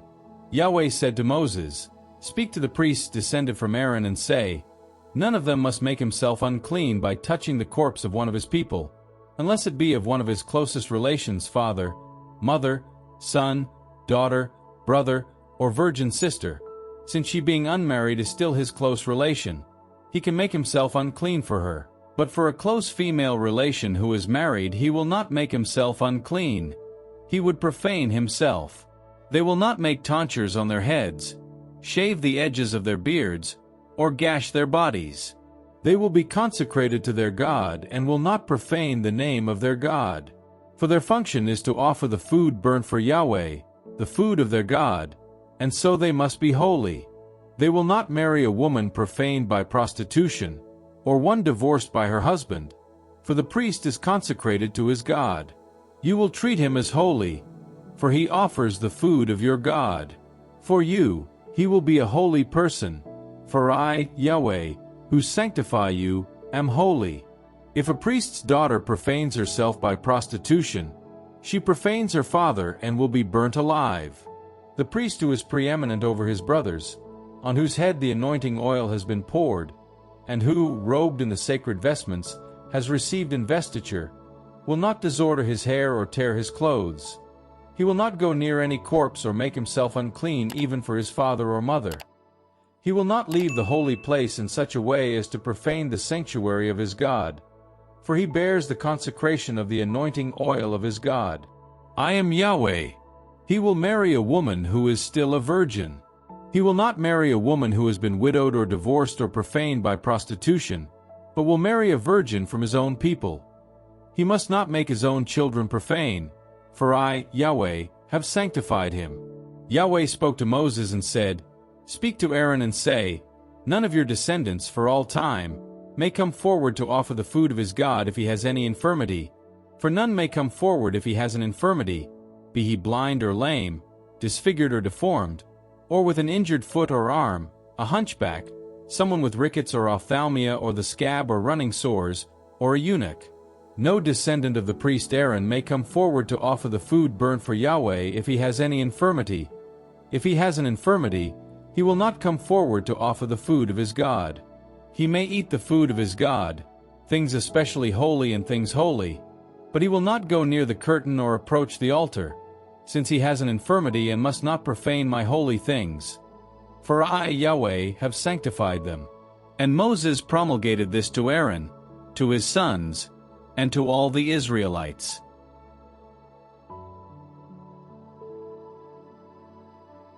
Leviticus, chapter 22. Yahweh spoke to Moses and said, Speak to Aaron and his sons. They must be consecrated by the holy offerings of the Israelites and must not profane my holy name. For my sake they must sanctify it. I am Yahweh. Say to them, Any one of your descendants, for all time, who in a state of uncleanness approaches the holy offerings consecrated to Yahweh by the Israelites, will be outlawed from my presence. I am Yahweh. Any one of Aaron's line who is afflicted with a contagious skin disease or a discharge will not eat holy things until he is clean. Anyone who touches anything made unclean by a dead body, or who has a seminal discharge, or who is made unclean by touching any kind of reptile, or anyone who has contaminated him with his own uncleanness, be it what it may. In short, anyone who has had any such contact will be unclean until evening, and must not eat holy things until he has washed his body. At sunset he will be clean and may then eat holy things, for these are his food. He must not eat an animal that has died a natural death or been savaged. He would contract uncleanness from it. I am Yahweh. They must keep my rules and not burden themselves with sin. If they profane them, they will incur death. I, Yahweh, have sanctified them. No lay person may eat anything holy. No guest or employee of a priest may eat anything holy. But if the priest has acquired a slave by purchase, the slave may eat it like anyone born in his household. They will share his food. If a priest's daughter marries a layman, she will have no share in the holy things set aside. But if she is widowed or divorced and being childless, has had to return to her father's house as when she was young, she may share her father's food. No lay person may share it. Anyone who does eat a holy thing by inadvertence will restore it to the priest with 1/5 added. They may not profane the holy offerings which the Israelites have set aside for Yahweh. By eating these, they would burden them with guilt requiring a sacrifice of reparation. For I, Yahweh, have sanctified these offerings. Yahweh spoke to Moses and said, Speak to Aaron, to his sons, and to all the Israelites and say, Any member of the house of Israel or any alien resident in Israel who brings an offering either in payment of a vow or as a voluntary gift, and offers it as a burnt offering to Yahweh, must, if he is to be acceptable, offer an unblemished male, be it bull or sheep or goat. You will not offer anything with a blemish, for it would not make you acceptable. If anyone offers Yahweh a communion sacrifice, either to fulfill a vow or as a voluntary offering, the animal, be it from the herd or flock, must be perfect, if he is to be acceptable. It must be unblemished. You will not offer Yahweh any animal which is blind, lame, mutilated, ulcerous, scabby or covered in sores. No part of such an animal will be offered on the altar as food burnt for Yahweh. As a voluntary offering, You may offer a bull or a lamb that is underdeveloped or deformed, but such will not be acceptable in payment of a vow. You will not offer Yahweh an animal if its testicles have been bruised, crushed, torn, or cut off. You may not do that in your country, and you may not accept any such from the hands of a stranger to be offered as food for your God. Their deformity is a blemish, and they would not make you acceptable. Yahweh spoke to Moses and said, "A calf, lamb, or kid will stay with its dam for 7 days after being born. From the 8th day onwards, it will be acceptable as food burnt for Yahweh. But no animal, whether cow or ewe, will be slaughtered on the same day as its young. If you offer Yahweh a sacrifice with praise, do it in the acceptable manner. It must be eaten the same day. You will leave nothing over till next morning. I am Yahweh. You will keep my commands and put them into practice. I am Yahweh. You will not profane my holy name, so that I may be honored as holy among the Israelites. I, Yahweh, who make you holy, I who brought you out of Egypt, to be your God, I, Yahweh."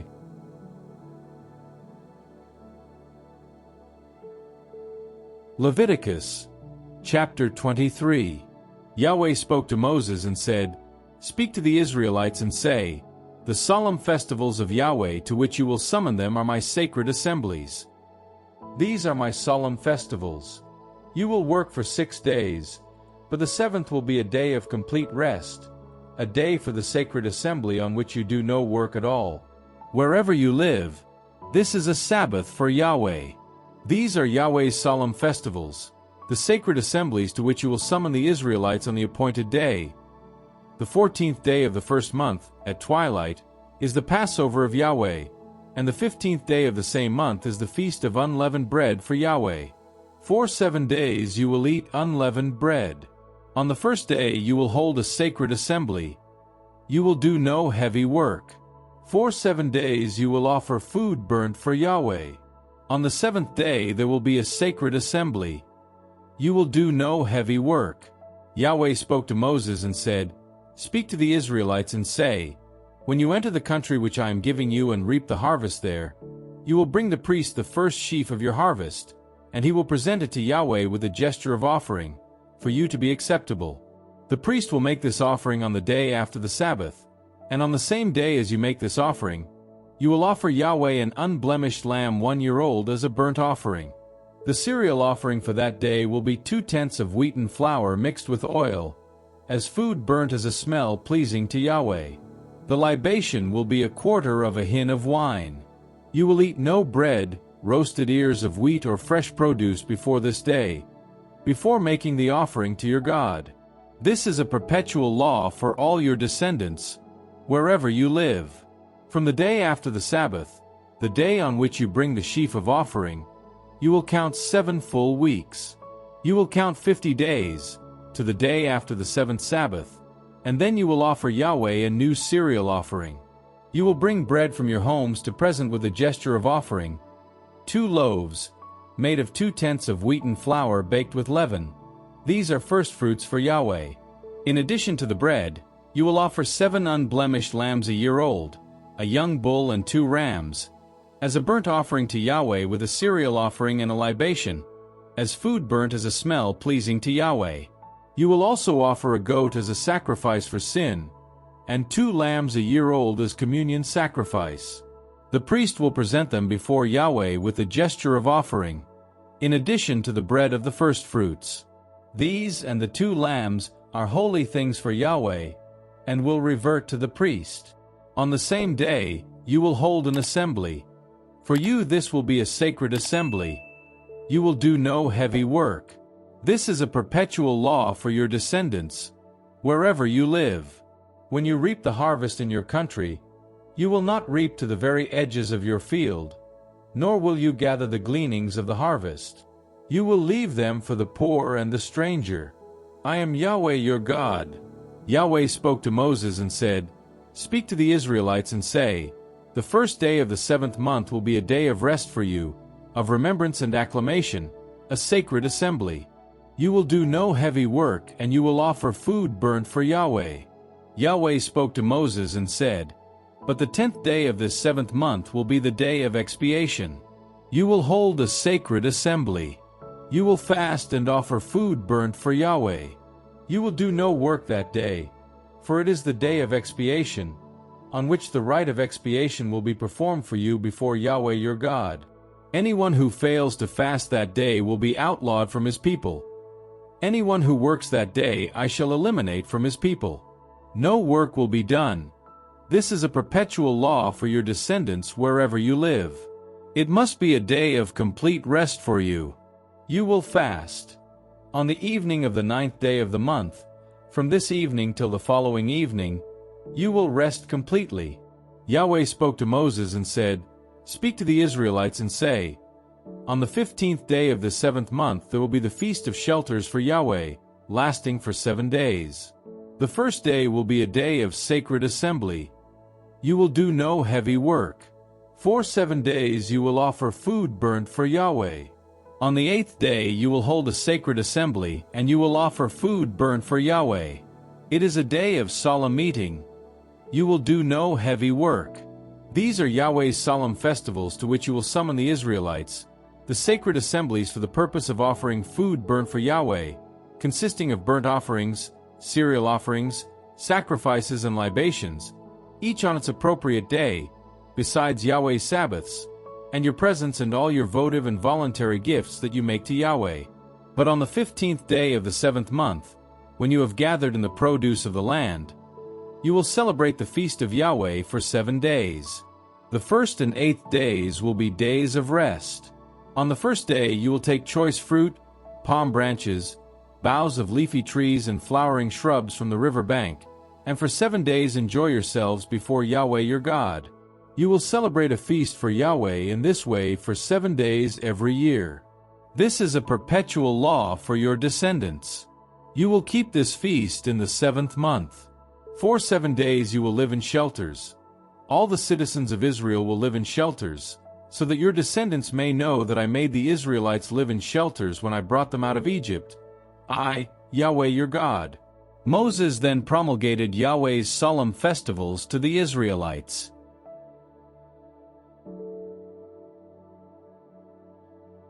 Leviticus, chapter 24. Yahweh spoke to Moses and said, "Order the Israelites to bring you crushed olive oil for the lampstand, and keep a flame burning there continually. Aaron will keep it permanently in trim from evening to morning, outside the curtain of the testimony in the tent of meeting, before Yahweh. This is a perpetual decree for your descendants. Aaron will keep the lamps permanently trimmed on the pure lampstand before Yahweh. You will take wheaten flour and with it bake 12 loaves, each of 2/10 of an ephah. You will then place them in 2 rows of 6 on the pure table before Yahweh and put pure incense on each row, to make it food offered as a memorial, food burnt for Yahweh. Every Sabbath they will be arranged before Yahweh. The Israelites will provide them as a permanent covenant. They will belong to Aaron and his sons, who will eat them inside the holy place since, for him, they are an especially holy part of the food burnt for Yahweh. This is a permanent law. There was a man whose mother was an Israelite woman and whose father was an Egyptian. He came out of his house and, in the camp, surrounded by the Israelites, he began to quarrel with a man who was an Israelite. Now the son of the Israelite woman blasphemed the name and cursed it. He was then taken to Moses. His mother's name was Shelemith daughter of Dibri, of the tribe of Dan. He was then put under guard until Yahweh's will should be made clear to them. Yahweh spoke to Moses and said, "Take the man who pronounced the curse outside the camp. All those who heard him must then lay their hands on his head, and the whole community must then stone him. Then say to the Israelites, anyone who curses his God will bear the consequences of his sin, and anyone who blasphemes the name of Yahweh will be put to death. The whole community will stone him. Be he alien or native born, if he blasphemes the name, he will be put to death. Anyone who strikes down any other human being will be put to death. Anyone who strikes down an animal will make restitution for it, a life for a life. Anyone who injures a neighbor shall receive the same in return, broken limb for broken limb, eye for eye, tooth for tooth. As the injury inflicted, so will be the injury suffered. Whoever strikes down an animal will make restitution for it, and whoever strikes down a human being will be put to death. The sentence you pass will be the same, whether on native-born or on alien. For I am Yahweh your God." Moses having told the Israelites this, they took the man who had pronounced the curse out of the camp and stoned him. And so the Israelites carried out Yahweh's order to Moses.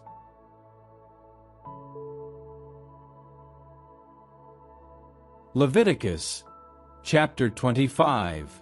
Yahweh spoke to Moses on Mount Sinai and said, "Speak to the Israelites and say to them, when you enter the country which I am giving you, the land must keep a Sabbath's rest for Yahweh. For 6 years you will sow your field. For 6 years you will prune your vineyard and gather its produce. But in the 7th year the land will have a sabbatical rest, a Sabbath for Yahweh. You will neither sow your field, nor prune your vineyard, nor reap any grain which has grown of its own accord, nor gather the grapes from your untrimmed vine. It will be a year of rest for the land.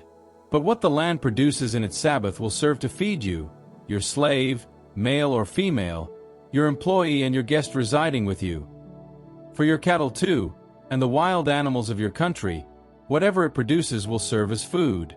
You will count 7 weeks of years, 7 times 7 years, that is to say a period of 7 weeks of years, 49 years. And on the 10th day of the 7th month you will sound the trumpet. On the day of expiation you will sound the trumpet throughout the land. You will declare this 50th year to be sacred and proclaim the liberation of all the country's inhabitants. You will keep this as a jubilee. Each of you will return to his ancestral property, each to his own clan. This 50th year will be a jubilee year for you.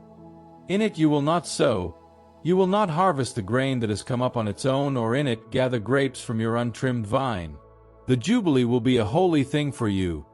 During it you will eat whatever the fields produce. In this year of jubilee, each of you will return to his ancestral property. If you buy land from, or sell land to, your fellow countrymen, neither of you may exploit the other. In buying from your fellow countrymen, you will take account of the number of years since the jubilee. The sale price he fixes for you will depend on the number of productive years still to run. The greater the number of years, the higher the price you will ask for it. The fewer the number of years, the greater the reduction. For what he is selling you is a certain number of harvests. So you will not exploit one another, but fear your God. For I am Yahweh your God. Hence, you will put my laws and customs into practice. You will keep them and put them into practice, and you will live securely in the country. The land will give its fruit, and you will eat your fill and live in security. In case you should ask, what shall we eat in this 7th year if we do not sow or harvest our produce? I shall order my blessing to be on you in the 6th year, which will yield you enough produce for 3 years. You will have the old produce to eat while you are sowing in the 8th year, and even in the 9th year you will be eating the old produce while waiting for the harvest of that year. Land will not be sold absolutely, for the land belongs to me, and you are only strangers and guests of mine. You will allow a right of redemption over any ancestral property. If your brother becomes impoverished and sells off part of his ancestral property, his nearest male relative will come and exercise his family rights over what his brother has sold. The man who has no one to exercise this right may, once he has found the means to effect the redemption, calculate the number of years that the alienation would have lasted, repay to the purchaser the sum due for the time still to run, and so recover his ancestral property. If he cannot find the sum in compensation, the property sold will remain in the possession of the purchaser until the Jubilee year.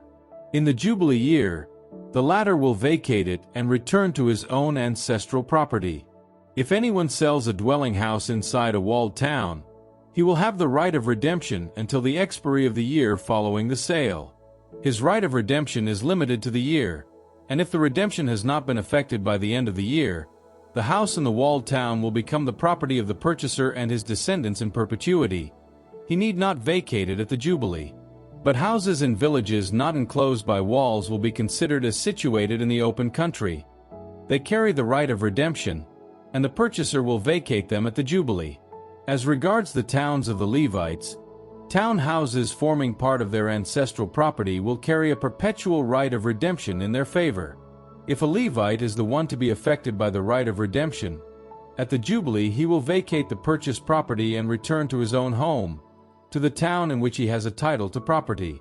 The houses in the Levites' towns represent their ancestral property in Israel, and the arable land depending on these towns cannot be sold, being their ancestral property forever. If your brother becomes impoverished and cannot support himself in the community, you will assist him as you would a stranger or guest, so that he can go on living with you. Do not charge him interest on a loan, but fear your God, and let your brother live with you. You will not lend him money on interest or give him food to make a profit out of it. I am Yahweh your God who brought you out of Egypt to give you the land of Canaan and be your God. If your brother becomes impoverished while with you and sells himself to you, you will not make him do the work of a slave.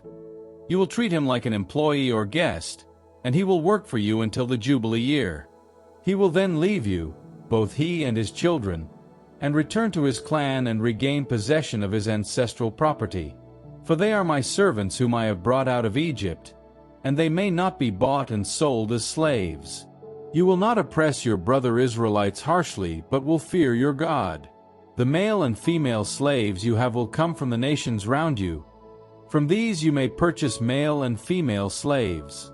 As slaves, you may also purchase the children of aliens resident among you, and also members of their families living with you who have been born on your soil, and they will become your property, and you may leave them as a legacy to your sons after you as their perpetual possession.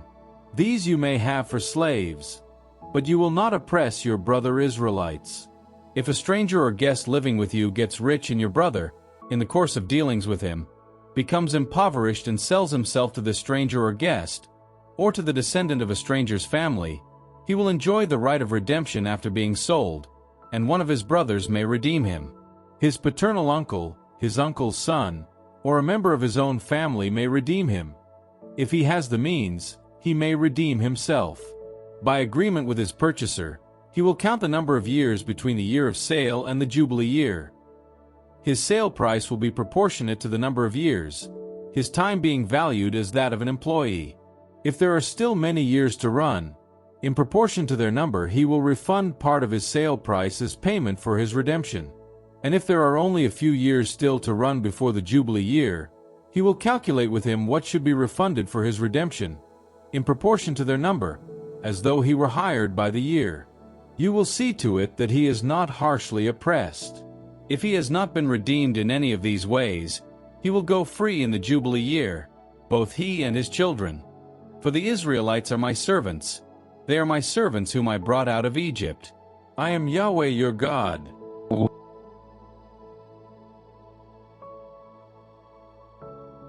Leviticus, chapter 26. You will not make idols for yourselves.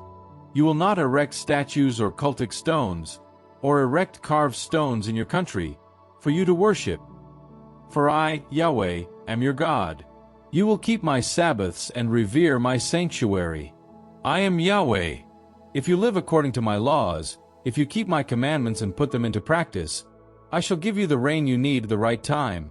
The soil will yield its produce and the trees of the countryside their fruit. You will thresh until vintage time and gather grapes until sowing time.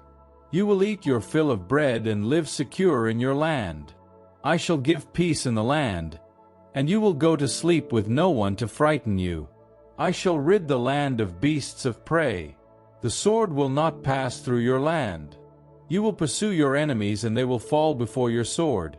5 of you pursuing 100 of them, 100 pursuing 10,000, and your enemies will fall before your sword. I shall turn towards you. I shall make you fertile and make your numbers grow, and I shall uphold my covenant with you.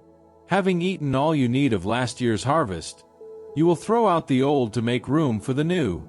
I shall fix my home among you and never reject you. I shall live among you. I shall be your God and you will be my people.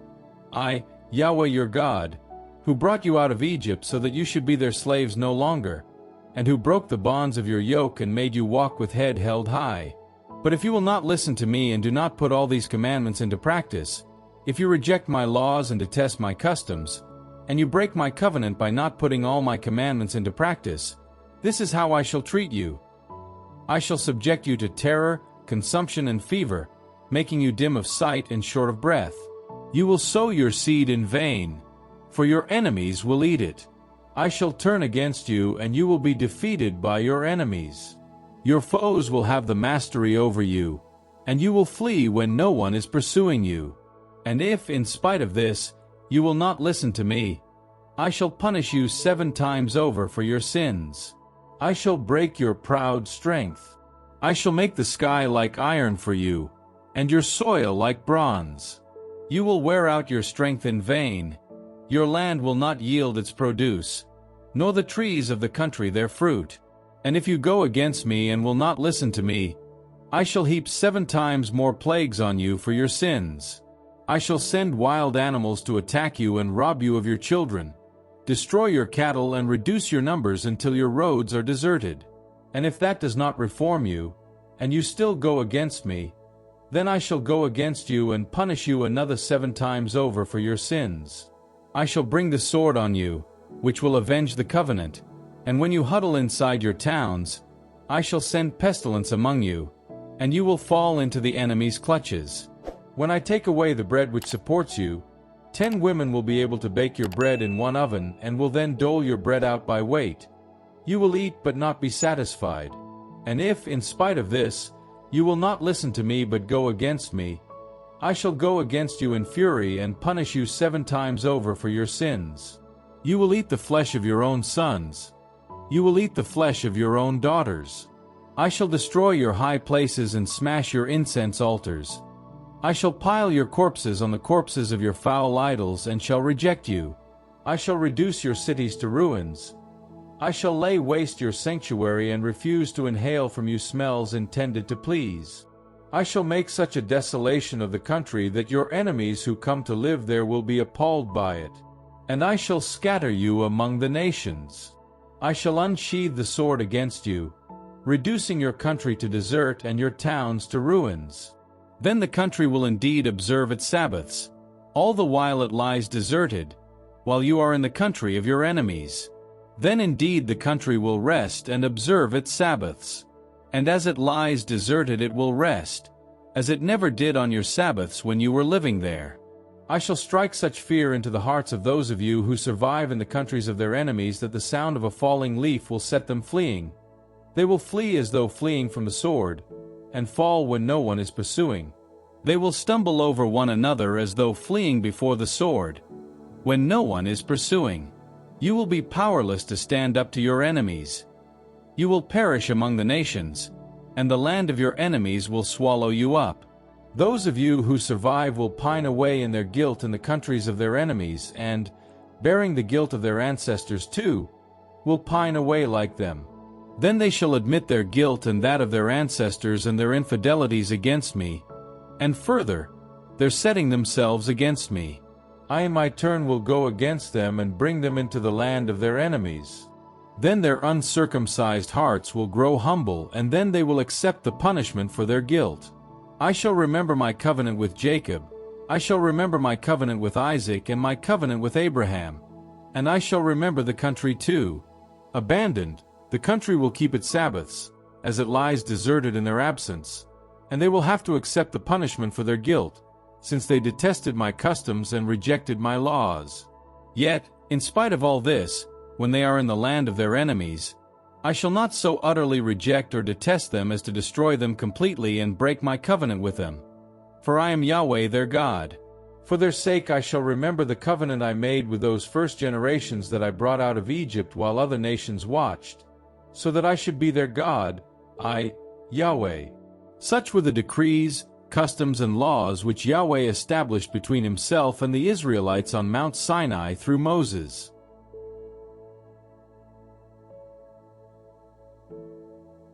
Leviticus, chapter 27. Yahweh spoke to Moses and said, "Speak to the Israelites and say, if anyone vows the value of a person to Yahweh and wishes to discharge the vow, a man between 20 and 60 years of age will be valued at 50 silver shekels, the sanctuary shekel. A woman will be valued at 30 shekels, between 5 and 20 years, a boy will be valued at 20 shekels, a girl at 10 shekels. Between 1 month and 5 years, a boy will be valued at 5 silver shekels, a girl at 3 silver shekels. At 60 years and over, a man will be valued at 15 shekels and a woman at 10 shekels. If the person who made the vow cannot meet this valuation, he will present the person concerned to the priest, and the priest will set a value proportionate to the resources of the person who made the vow. In the case of an animal suitable for offering to Yahweh, any such animal given to Yahweh will be holy. It cannot be exchanged or replaced, a good one instead of a bad one, or a bad one instead of a good one.